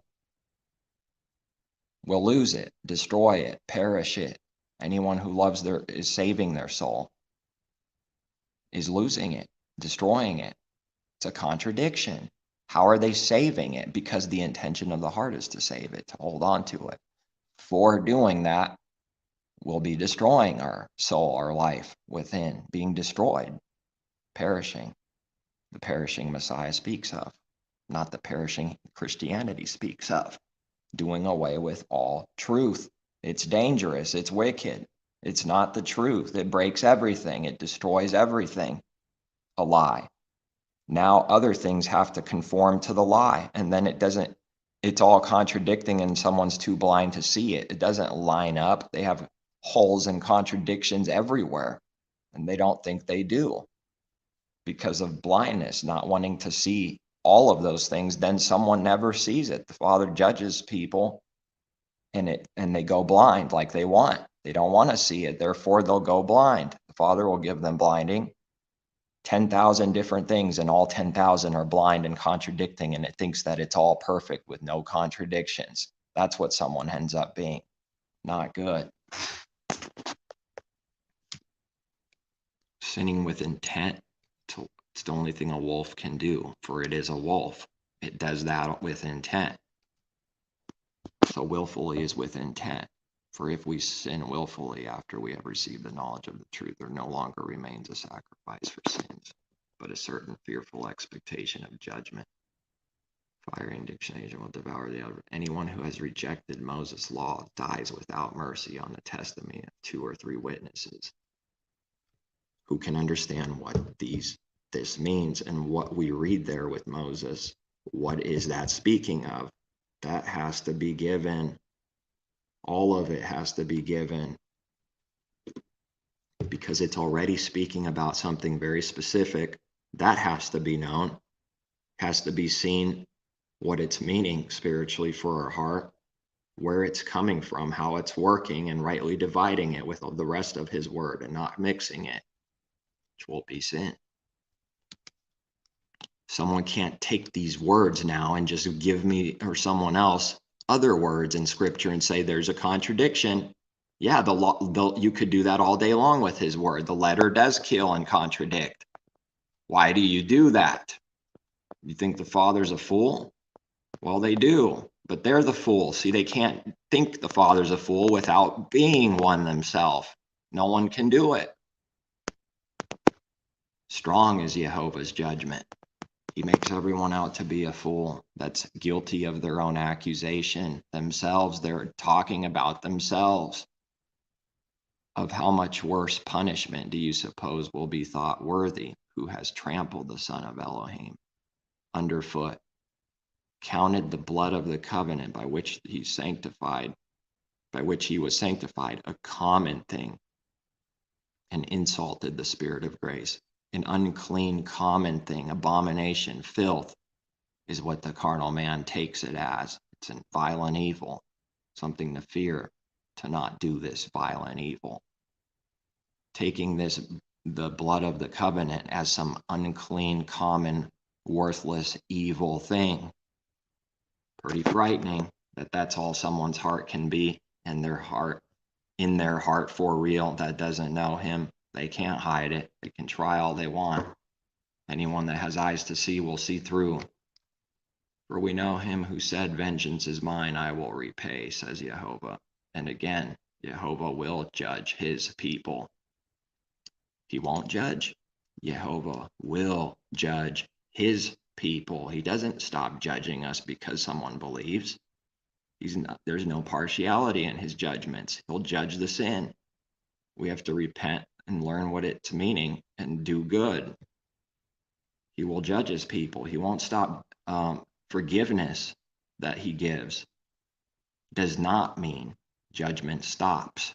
It does not mean that at all. Zero. Forgiveness of sins, belief and forgiveness, does not mean now someone can go and sin all they want. You're covered. That's not what it means, covered like that. That's Adam and Eve's covering. They think of their own thing. It's abomination what the heart does, what man does. Let every man be a liar and Elohim be true. It does not mean his judgment stop.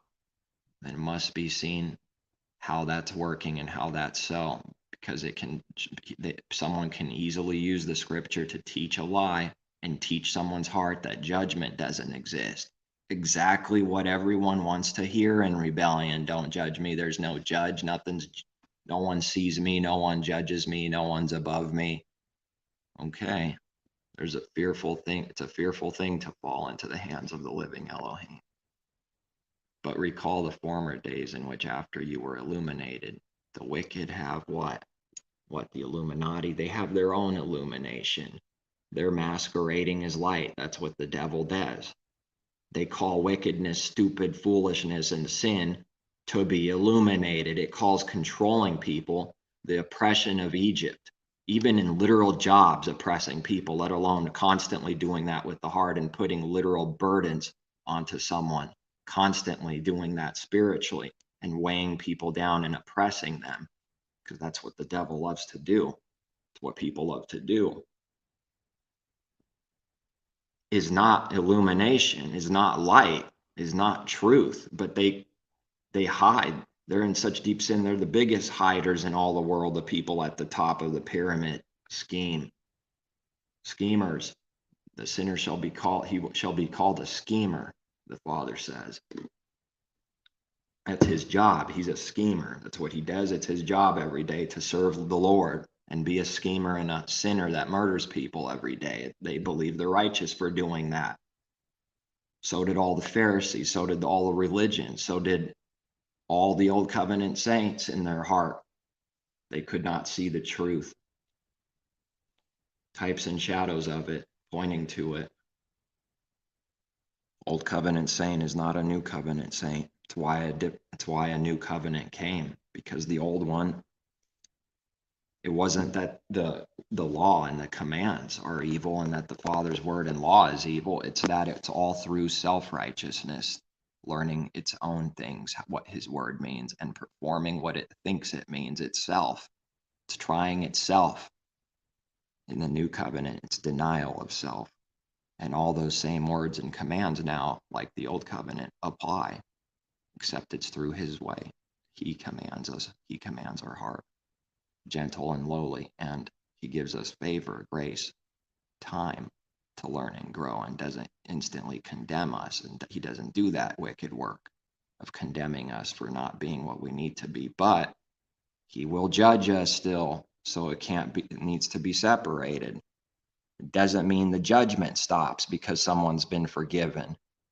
That's one thing, to receive the gift of faith and be forgiven and believe. Now it's another thing, a separate thing, to what a believer does after that and what they need to do after they believe. They need to learn to keep the commandments and learn and grow now.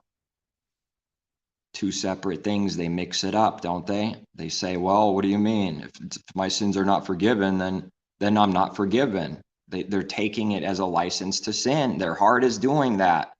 You can't look at the words and the image, but what the heart's doing. Look at the heart. That's what righteous judgment and discernment is. Can't look at what people say in the image that those words create, literally. Can't look at just the letter and just the words people say.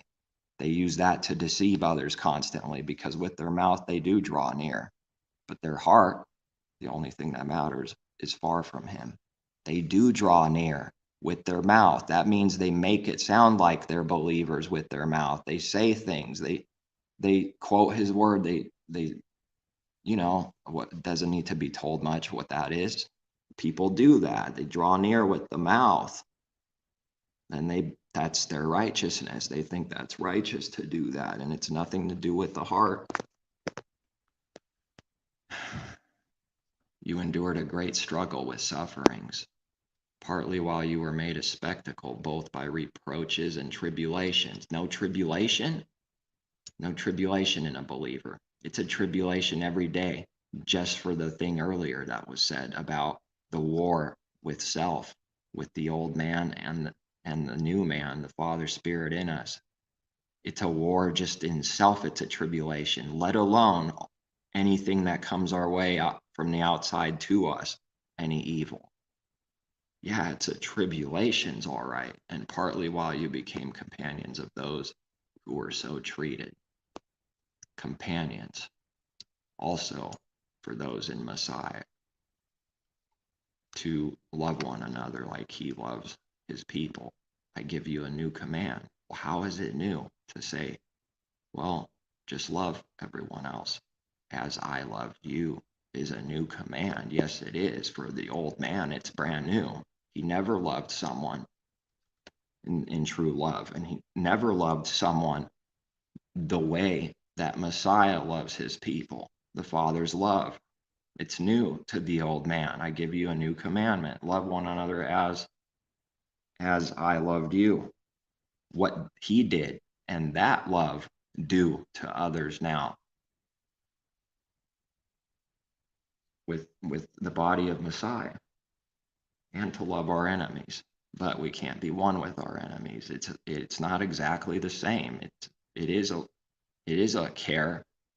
It is love, but it's different with believers, because believers are one in Messiah, and an enemy can't be one with believers. So it's not exactly the same, but it is still love to do good to the enemy, not to curse him inwardly and bitterly, not to do evil back, not to revenge. That's loving the enemy. That means actually not doing evil to them. That means the heart's not doing evil to them. That's loving the enemy. But it's not the brotherly love of being one in Messiah. It's not the same in that kind of way. Because what does light have to do with darkness? So there's two different things to see. not one thing only. Someone that instantly tries to make it one thing is trying to teach someone and deceive someone that a believer could be one with sin, with an unbeliever, and one in sin continually. That's what they would teach if they only had one thing and not rightly dividing the two. The mixed thing will always be sin. That's what sin is, the mixed thing.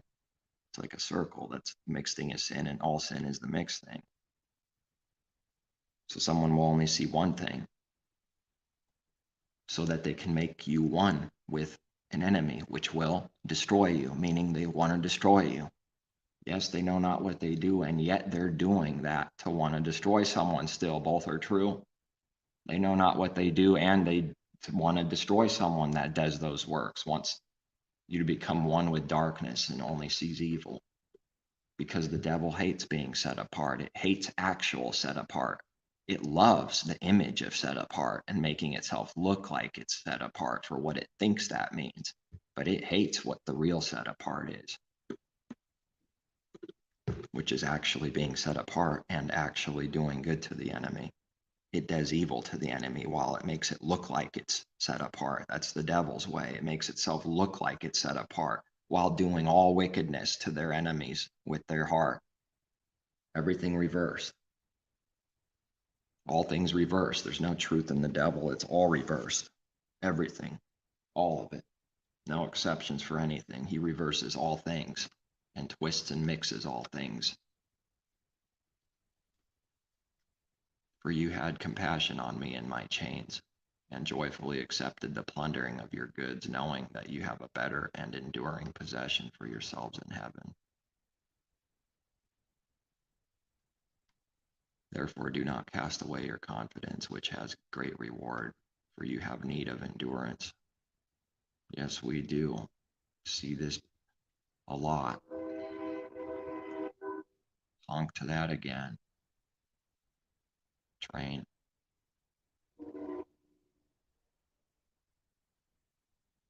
Got to keep going on the straight and narrow like that train. Keep on plowing. Keep on going.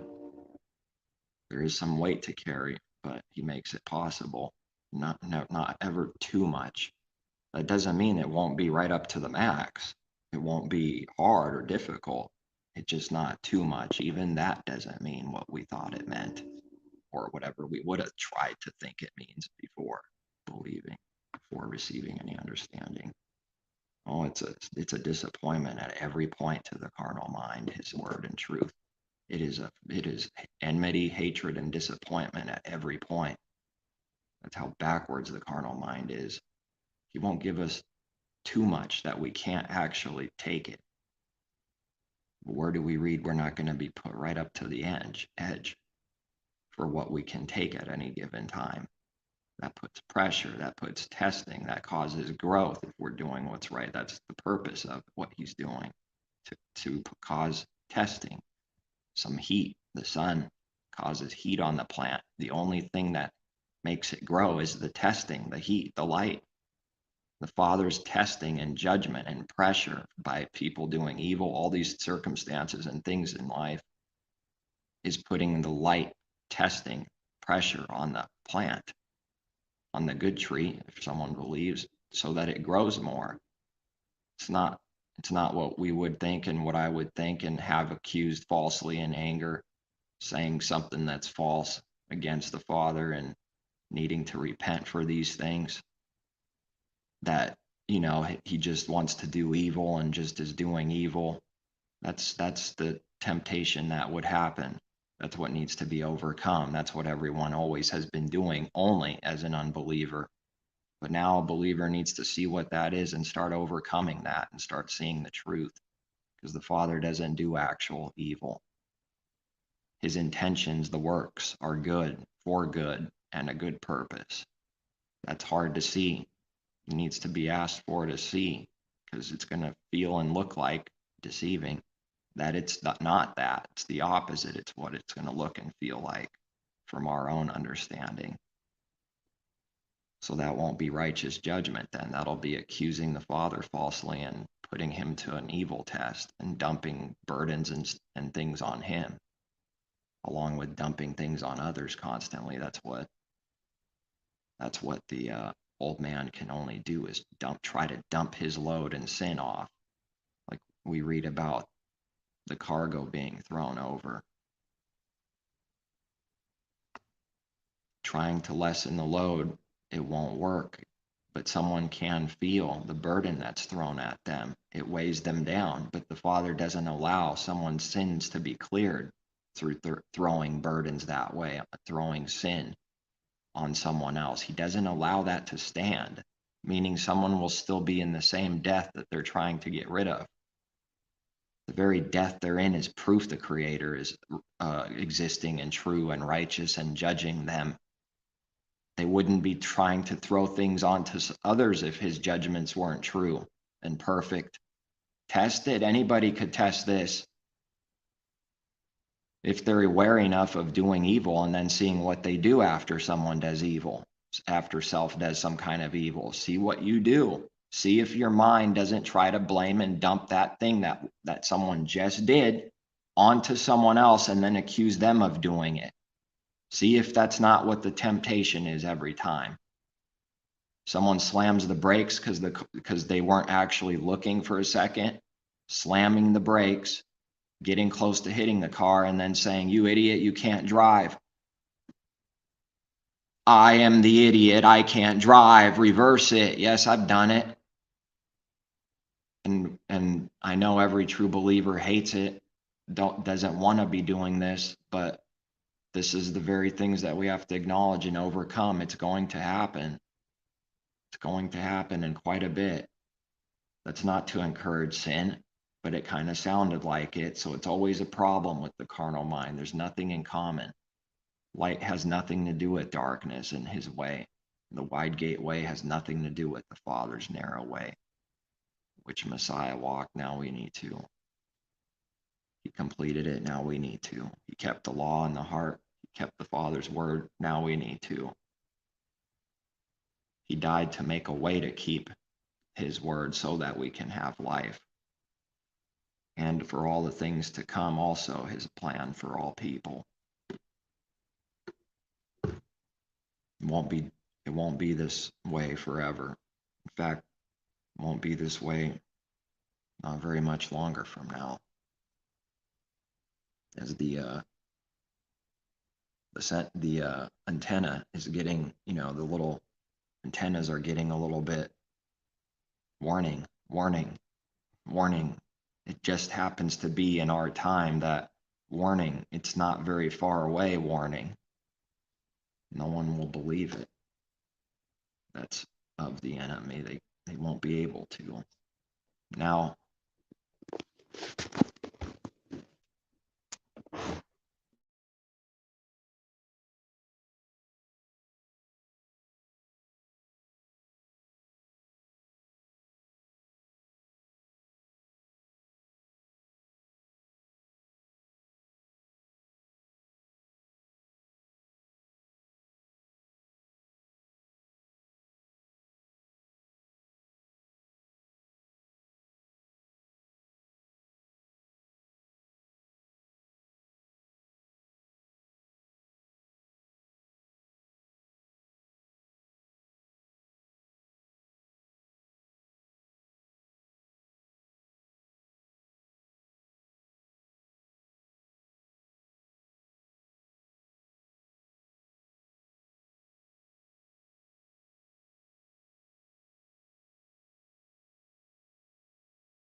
There we go. Okay. Wow, Father's timing. It's just perfect. I wasn't looking at my phone the whole entire time, and I had it charging at the computer again, which is like a slow charge, and the streaming still slowly made the battery drain, and I didn't have a clue because I wasn't thinking about it, and it died just after I said warning, warning. So what is that? A sign that it's true? The end? Phone dying? The world dying? Blackness, darkness, and that's the beginning.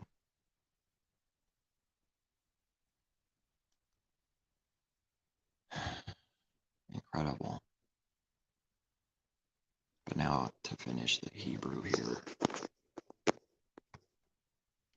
For you have need of endurance, so that after you have done the will of Elohim, you may receive the promise. We have promises to come also besides now. After you have done the will of Elohim, you may receive the promise. This takes a lot of faith along with the whole way constantly, but also very much so the things to come is some serious faith needed to really believe this. And there's not much said, as someone shared with me, not that much in some kind of detail that I know of to this day for the things to come. We do have some on things to come and the promises, but as far as any kind of detail though, and exactly what it will all be is like a surprise. It takes faith. You have to believe it, that you may receive the promise. For yet a little while, quoting from, where is that? Habakkuk 2, 3, and 4. For yet a little while, that will trick someone. A little while. It's not what someone thought first, but it is a little while. It really is. Always is. And he who is coming will come and will not tarry. Now the just shall live by faith, but if anyone draws back, my soul has no pleasure in them. Let's go to Habakkuk 2, actually.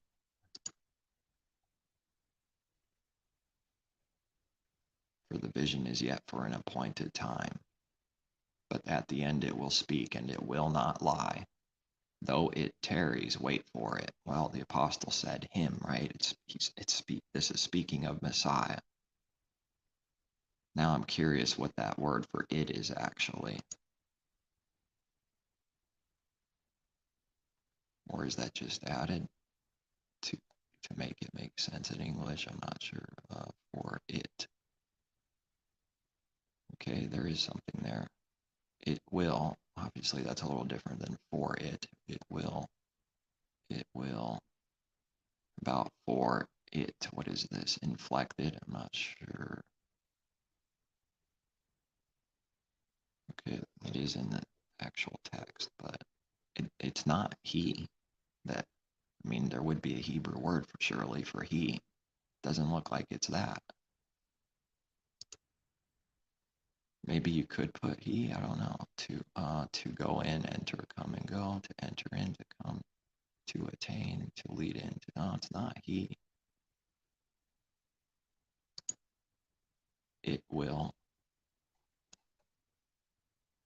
It tarried not. What is Messiah being called an it? No, not in some kind of evil. Not in what someone would think for evil. To delay, tarry, right? But when there is a good implying, then it's truth that has to be discerned. And it's speaking of Messiah.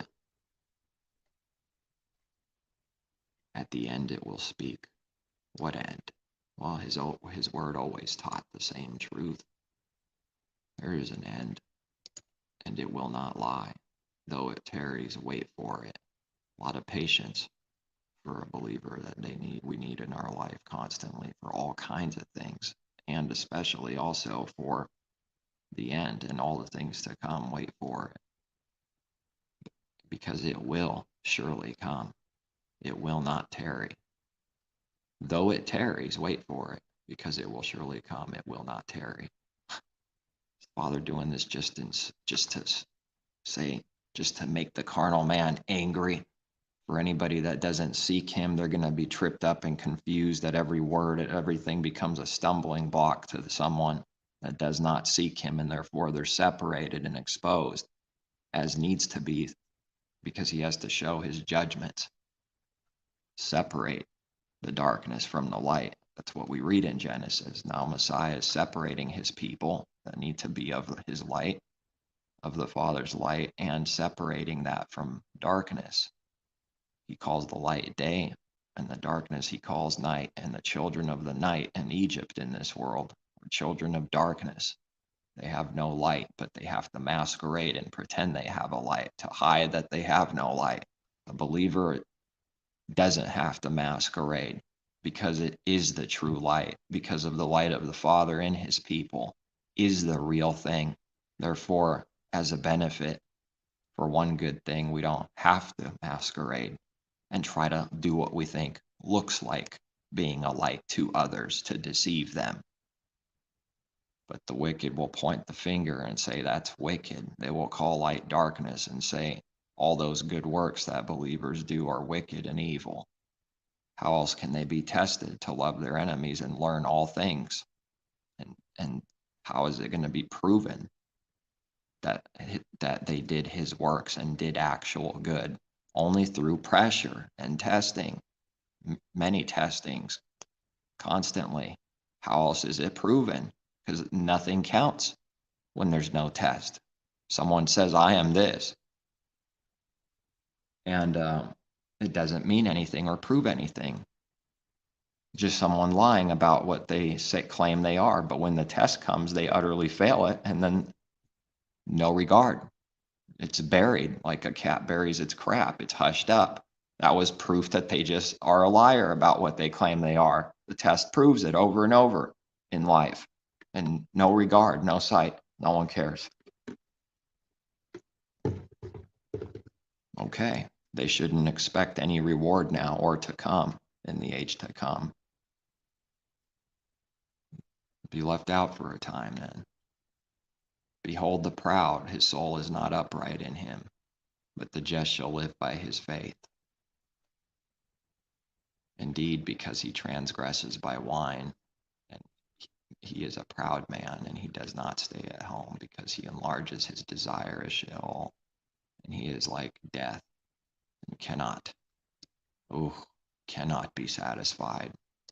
He gathers for himself all nations, and heaps up for himself all peoples.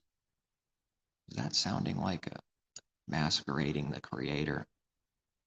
Because the Father actually does this and is the judge of all the earth, and all nations, all people, all souls are his. Is this the wicked God-man in someone's mind doing this constantly? But what will it manifest to in the actual end here? What a mess this world is. The more prideful, the more someone has of this world, the more insane and evil they become, the more blind, the less content they become. Nothing can satisfy their appetites bigger than this Sheol itself. It's bigger than the heavens and earth itself. Its appetite is so big, can never be satisfied.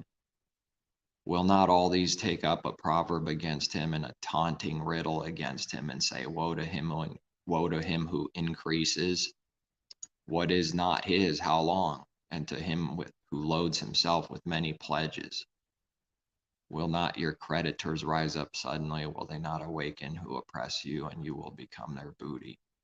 Because you have plundered many nations, as the remnant of the people shall plunder you, because of men's blood and the violence of the land and the city, and all who dwell in it. Woe to him who covets evil gain for his house, that he may set his nest on high, that he may be delivered from the power of disaster. Well, so he thinks that's part of why he does it. Thinks that he could just deliver himself and hide himself from disaster after all that sin, setting its nest on high. You give shameful counsel to your house, cutting off many peoples, and sin against your soul. For the stone will cry out from the wall, and the beam from the timbers will answer it. Woe to him who builds a town with bloodshed, who establishes a city by iniquity.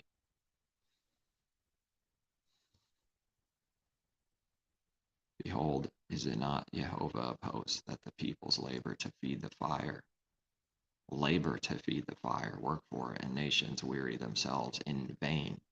A man wearies himself through all that false wisdom he's seeking, and it never satisfies. It never does anything good. It never gives life, never gives truth, never gives hope and belief, faith. Wearies themselves in vain. After all that work someone did selling a product, creating a product for people to read, they die. And what good did it do? Nothing. It's actually still doing evil to this day if people are buying it decades later. Somewhere deep down inside, at that man's last minute, it was all in vain. And somewhere deep inside, he knows it and accomplished nothing good for a single soul, not even one. But everyone has to try to make that so, to protect themselves. They have to want that to be true, to protect themselves, for the earth will be filled with the knowledge of the glory of Yehovah as the waters cover the sea. Well, that would be everything, because all the sea is water. That's good news. Woe to him who gives drink to his neighbor, pressing him to your bottle, even to make him drunk, that you may look on his nakedness. That's why it's given. His sin. This is applied to all sin right here. This is applied to all sins. All. Not just the literal alcohol here, although it would apply as we read, that would be true. But anybody, any work of deceiving neighbor, covering their sins, protecting it, which is to hide, which is to want someone to be in sin and destroyed through it so that they can look on someone's sins and nakedness because their heart wants to see it. You are filled with shame instead of glory. You also drink and be exposed as uncircumcised. The cup of Jehovah's right hand will be turned against you, and utter shame will be on your glory. What profit is the image that its maker should carve it, the molded image, a teacher of lies, that the maker of its mold should trust in it? The maker of its mold, the God, the golden calf that man creates, the image he creates, he's the maker of it and trusts in his own created thing and delusion to make mute idols. Woe to him who says to wood, awake.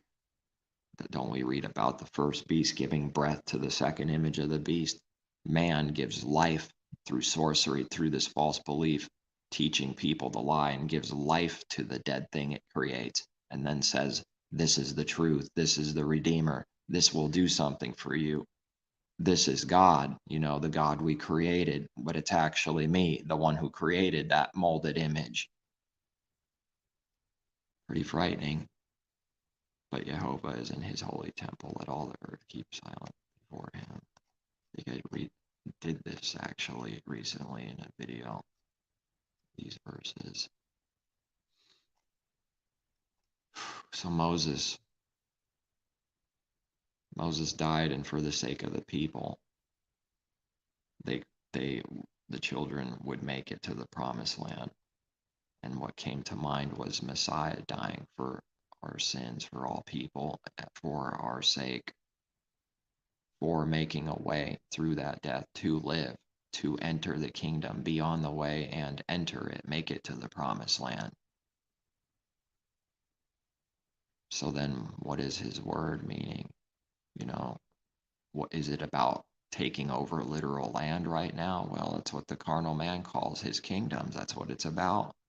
The first Jerusalem is carnal. It's what every other nation is and always has been. It's the truth. It's a hard truth.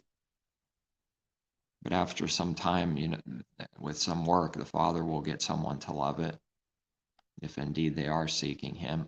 But it's a hard thing to see and accept at first. It's not easy, seeing that's what all nations are right now and always were, because they think they have understanding and that God is speaking to them, and it's their father, the devil. It's out of its own self and its own things. It's in so many lies, it can't come out of it. It's covering lies for lies every day, burying itself in sin more and more, and the sin guilt increases, which means they need to do more evil works because of the sin guilt. So someone's driven to do works that make them look good before men to cover their sins. And that's a sin. It's a massive sin. Therefore, they have to do more. Then they have to do more. And someone's utterly destroyed. The end of that way is death. Never do works to be seen by men is Messiah's teaching and command for our heart. Never do. Never. I mean, that would be the perfect thing, but that's the truth. That's not what this world's doing. It can be seen whether someone's doing that if someone has eyes to see. Every work under the sun that the heart does can be seen if someone has eyes to see. It can't be hidden. That's what Messiah taught. Everything done in the secret place in the dark will be shouted out from the rooftops in the open, daylight. That dark work's coming out. It's being exposed. It can't be hidden for real. No, it can't. Father does not allow it. It's going to be seen by witnesses. It's going to come out. It can't be hidden anyway, so why try to hide? Someone would have to, in sin and unbelief, ask themselves, why try to hide then? What's it going to do to protect itself? Deny that it's hiding. Just say, I'm not hiding. There it is. There's the fix. Had nowhere else to run. Just going to deny it and say, I'm not hiding. Everyone doing evil from their heart needs to hide. It's just like someone that, does something in the night or does some kind of literal evil. Now they're instantly judged and have to hide. They're in great cowardly fear. They're always looking out, always someone else to come and get them. If someone literally robs something, now they're on the watch, and anybody that spots them, they need to die. It's their fault that they stole something from the store. It's the person that happened to see them and catch them. Now it's that person's fault that saw them, that did nothing to them. Now that person has to die, says God, man. Oh, you're dead because you spotted me. I'm definitely not guilty of any sin. I'm going to kill you now. That's why they killed Messiah. That's why they murder his people to this day with their hearts and even literally. Strong, strong, strong judgment, strong blinding. Can't comprehend it. I mean, it's so deep and deep. There's no bottom to the darkness and blinding. So blind, and it can't see the simplest things, can never look at self. It's always dumping its sins onto someone else. The very things it does, that someone does themselves, pours it out, blames it on someone else, and accuses them of doing it automatically. A robber will make someone else look like a robber. A murderer will make someone else look like that they did the murder, because they can't ever look at self. It's God. It never does any sins. It did righteousness by killing someone in its mind. And it's always justified in someone's mind. It needs to, because it cannot acknowledge and own up to it. Can't. If an enemy is listening, test it and see if it isn't so for self. Can't acknowledge it in the heart without any excuses or justifying. No excuses and justifying. Can someone acknowledge the thing they do in their heart? And they do it for real. Because if someone goes there, they're getting near the kingdom. They're getting near the Father. So close and yet so far away. Someone might be at some point and then never again get that close, because the Father will separate them further and further. They wanted darkness, they'll have it fully by the end, completely and utterly. Someone wanted riches, they'll be filled up with it fully and completely by the end. As a judgment. The things that man wants is evil and bad for him. So man wants destruction for himself. It's that blind and that bad. The carnal mind wants things that destroy him, his soul. That's what he wants. His works prove it. Works prove it. Someone's loving money and only working for that. It's all someone can think about, and love is just to murder and slash for its own self-gain, in the church world, using his word even for gain, prostituting it, adulterating it. Then that's exactly what will happen. That's what someone will do. Those works prove that that's what someone wants to do by doing it.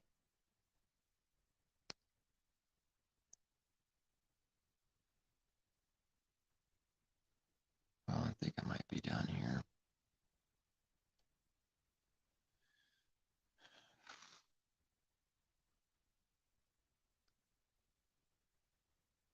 They crossed over. So Messiah died and rose again so that we can cross over and get to the promised land, to the kingdom now and to come.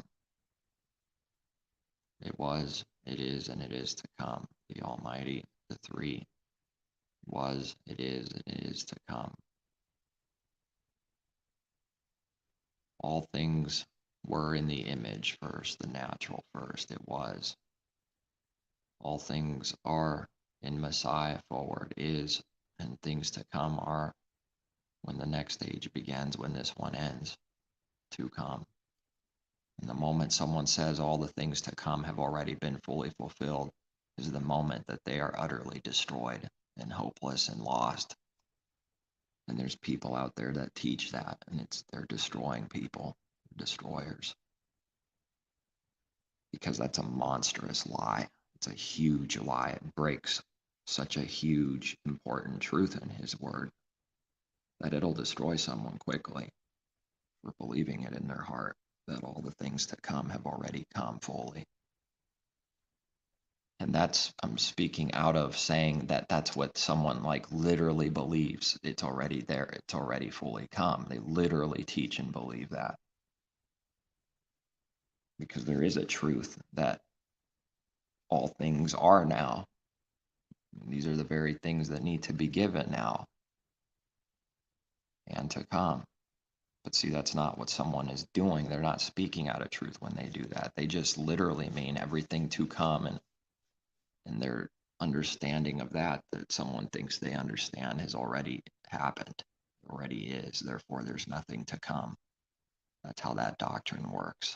Someone believes the things to come have already been completed fully. There is nothing to come for them. That's not a believer. That's not a believer. Nothing to come. There's a discernment for whether someone believes. No one can believe that as a believer forever. No way. That's such a massive evil, such a monstrous evil. It's monstrous hopelessness. It's breaking all his word. And they can't see how. One of the more evil things and blinder things I've seen was someone being asked if they believe the devil was literally destroyed, vanquished, because they read something about destroying the works of the devil. One guy asked the guy sitting down on the bench, a Christian versus another one, different group, different belief denomination, but they were debating. And he's like, so you say the devil is destroyed. He's destroyed, and that's it. And he's sitting down straight up on a bench, and he kind of looks left and right, stiffens up and goes, kind of like a robot. Yes, I believe the devil is destroyed. And then the next question was well, why is there still sin in the world? Why is all this evil? And I don't remember what the person said. I don't think he had an answer. Well, you can't have an answer in truth. You have to do some kind of lie if you want to answer that question. If someone answers that question, they'll have to lie, because that's not the truth. They'll have to come up with another lie for the first lie. What about another truth for speaking the first truth? Who wants that? Does anybody want another truth given to them for believing and receiving one truth so they can receive the second for a blessing? or the other way around. One lie needs another lie, which needs another lie. And the lies are against its own self. I mean, has anyone noticed? Yes, believers must be noticing that the lies are against its own self. It's self-contradicting and defeating and destroying itself. That's how it works. That's proving that someone's in a delusion, because there's no reality to contradictions and foolishness like that. That's not actually possible or real. That means it's a delusion someone's in. They believe the lie. The delusion is real to them, but it's a delusion someone's looking at. We need to see the difference between truth and reality and a delusion, because contradictions can't be so. They're not positive. The sun is not hot and cold at the same time. That's not reality. Therefore, if someone's believing that, it's a delusion. It's not reality, which is truth, and truth is reality. An image is to hide that reality, to hide and bury self into a false thing. So destroyed in so much darkness, it doesn't want to go the narrow way. Well, people aren't being told the truth, being lied to constantly. So there is a lot of sin on the one that's lying and teaching masses of people lies. They're going to have to destroy more people tomorrow as a punishment. They don't stop. They keep doing more. Father gives them more to destroy and deceive. They want that. They're going to be filled up with that utterly by their end, and will have destroyed possibly thousands and hundreds of thousands or millions through people believing the false prophet and the beast. Who is it? Where is it? It's everyone. That old serpent, the devil, is the craftiest beast that Yehovah created and made. Anybody that's a son of the devil is in his image, that beast and false prophet. But everyone's looking outwardly to try to point the finger and find, where is it? It's coming someday, the beast and false prophet. It's coming on, as if it's not so, as if self is not that, as if it's not existing yet, but it's only coming. And that, once again, that teaching has nothing to do with now. A bad sign that it's a lie. It's literally doing away with his word. That's how they make it void with no effect, because it's doing nothing in someone's heart for now. It's just some empty lie that's only destroying someone, that has nothing to do with now. It's a delusion. Only for some distant future thing that has no application or nothing to do with now is what the teaching, false teaching is. That's not truth. Father's truth is not void and worthless. It's valuable, and it has tons of meaning that's valuable for right now. It applies right now.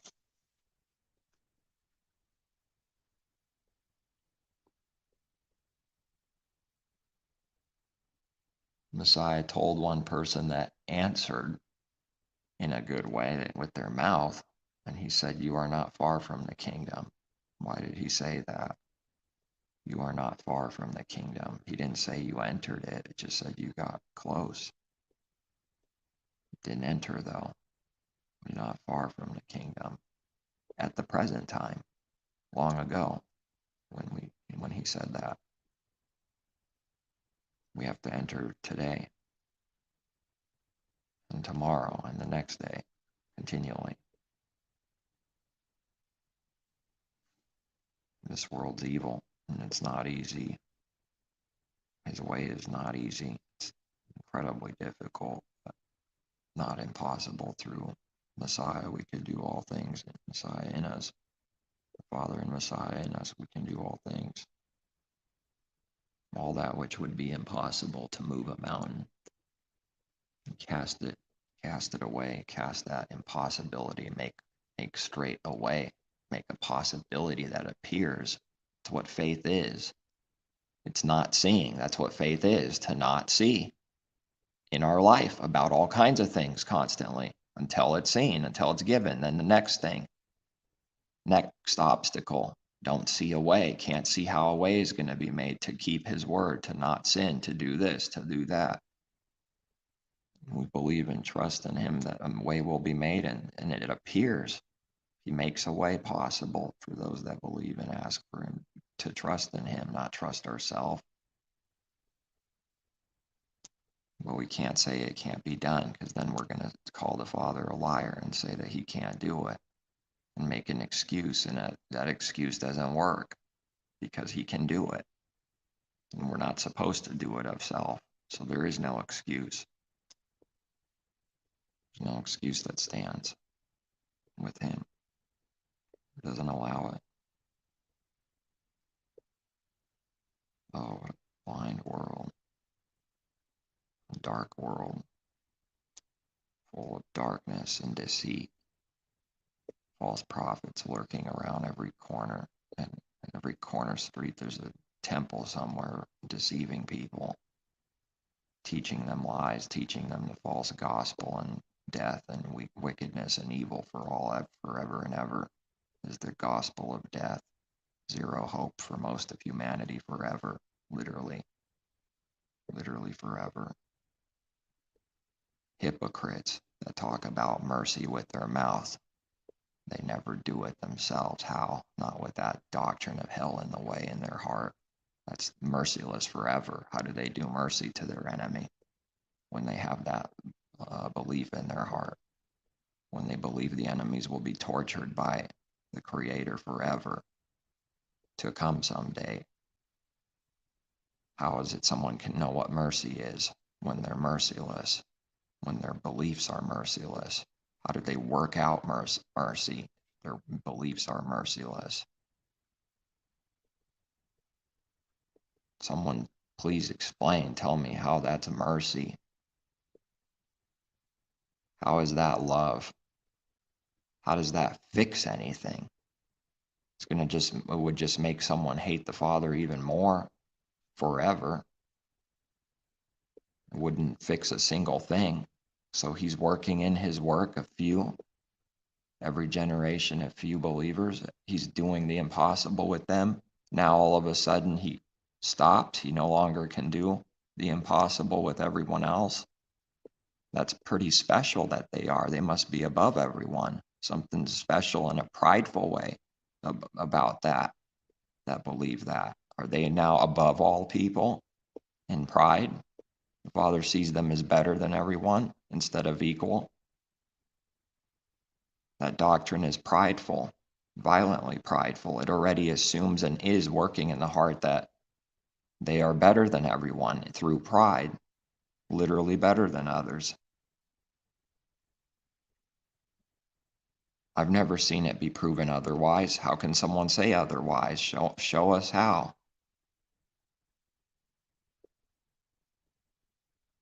Can they show us how? That isn't severe pride, that they're better than everyone forever. Not good. That's why the leaven has to be purged out, because what we believe and eat is what we are, become continually. The very thing that this world thinks isn't important, the thoughts and intentions of the heart and what we believe, is everything. Everything important. It's huge what someone believes. It's going to affect their life completely, their works, which will affect their life, because the wages of sin is death, will affect them for death. That's the way it is. There is no lukewarm. There's no fourth, fifth, 1000th religion that's hiding in the middle somewhere, and the Father's judgments aren't applying. Either they're for him or against him. They're not hiding in some middle of that, where they're not for him and not against him. There's no reality to that. It's not the truth. It's not what's happening. All of these things can be proven. All of the Father's truth can be proven by seeing the works of the heart. Everything is provable and testable in truth, and indeed all the truth is proven right. It's been proven right before the foundation of the earth, of the world. It was already tried and proven before it ever even was, before he ever created the whole creation. His word is already proven, tested, tried, like through a furnace, and purified and proven that it's pure, that it's right, that it's perfect. Anything less is sin.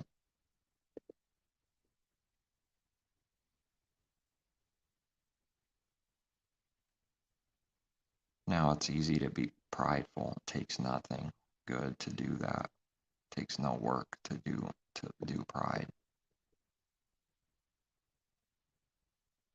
Needing to receive from him how to stay humble and be lowly while being lifted up from him by him. The seemingly contradicting thing once again, to be lifted up while being humble, but there is a way for this impossibility.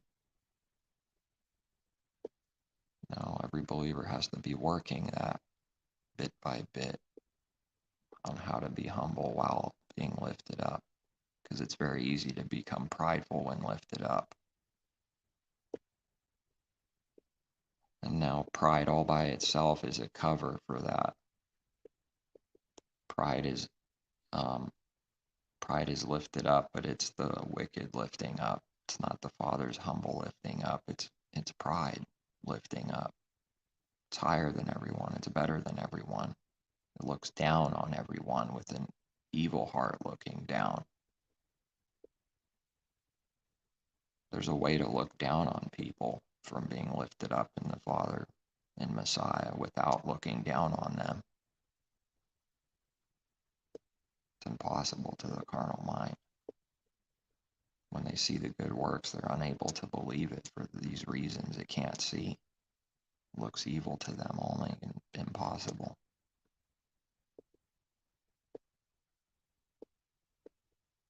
And Pilate asks, what is truth? Because Messiah spoke the truth, and he said something about the truth to Pilate. And he testifies of the truth for truth. And Pilate says, what is truth? The typical response from carnal man, what is truth? He doesn't know. Pilate doesn't know. He's not saying that out of knowing, out of wisdom. He doesn't know. He's saying it out of confusion, out of mockery, out of fear for not knowing, out of an attack, out of, doing evil to someone. That's how someone thinks they can hide.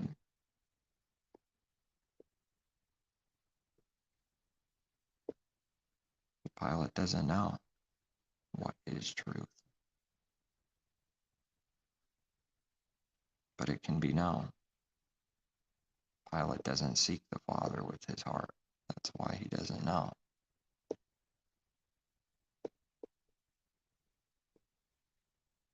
How could something so simple be so far away from all creation? How?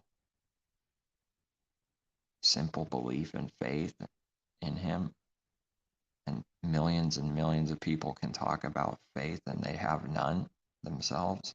How could this be so?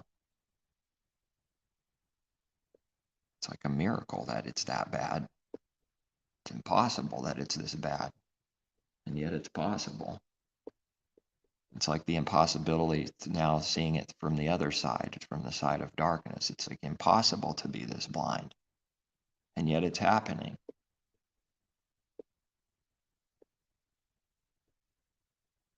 Someone would like to take a believer out of the simplicity of Messiah, like we read and are warned about, because that's what people try to do. To deceive is by bringing in complication and confusing, contradicting, lying things to confuse it and make it complex in an evil way.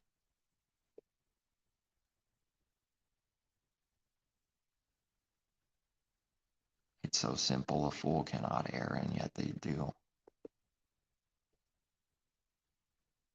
Yet everyone has. O ye of little faith is right. That's right about us. That's what it is.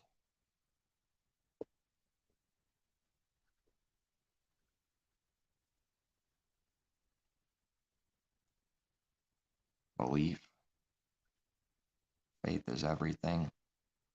It's a gift. Without faith, we start sinking. That's it. Start sinking.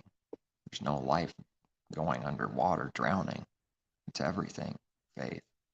That's what the devil will attack. It's through some tricky way, it will always go back to attacking faith.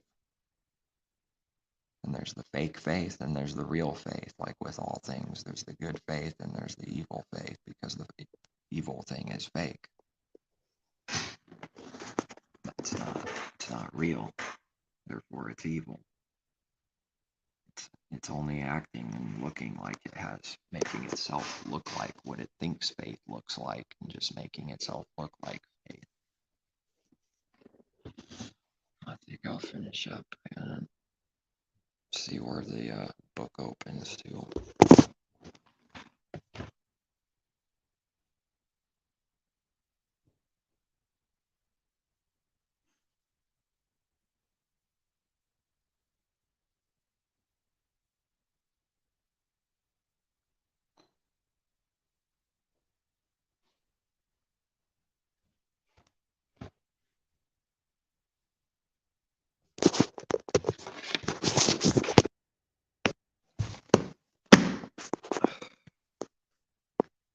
Older New Testament. I don't know.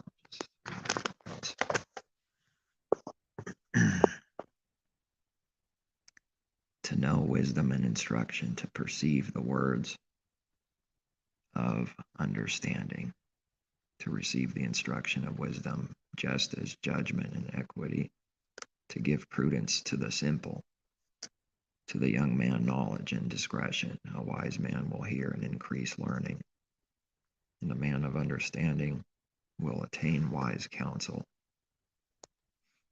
To understand a proverb and an enigma, the words of the wise and their riddles.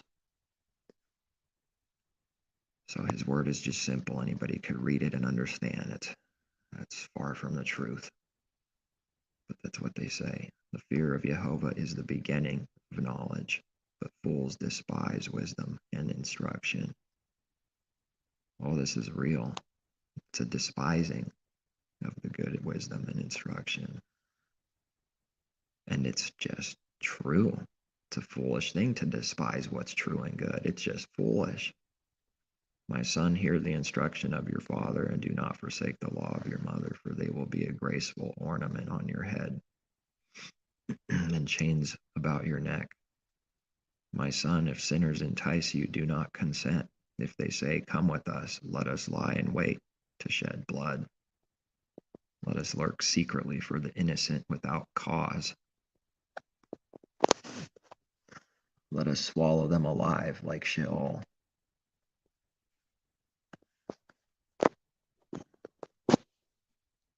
Where am I here? And whole, like those who go down to the pit. Swallow them whole. Swallow them alive and whole, like those who go down to the pit. What did Messiah teach? Straining out gnats and swallowing camels. What's a camel? A beast, a living thing. What's wickedness? Swallowing, just, it doesn't even notice, just swallows it whole. Gulp, next. All the important things, the huge things, it swallows like swallowing a camel, but the tiniest carnal nothings, people strain out a gnat and blow it up into something so incredibly huge, and it's some worthless nothing. We shall find all kinds of precious possessions. We shall fill our houses with spoil. Cast in your lot among us. Let us all have one purse.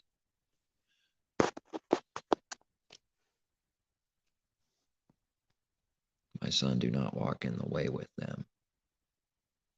Keep your foot from their path, for their feet run to evil, and they make haste to shed blood. Surely in vain the net is spread in the sight of any bird, but they lie in wait for their own blood. They lurk secretly. They lurk secretly for their own lives. So are the ways of everyone who is greedy for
failed again with that.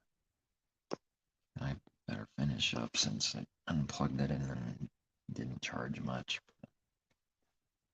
But I think the last one was so the ways of everyone who is greedy for gain.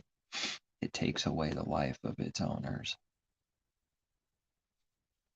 Wisdom calls aloud outside. She raises her voice in the open square. She cries out in the chief concourses at the openings of the gates in the city. She speaks her words. How long, you simple ones, will you love simplicity? For scorners delight in their scorning. Fools hate knowledge. Oh, I'm going to end it here. It's showing me 0%. All right. Peace, take care, seek truth from above.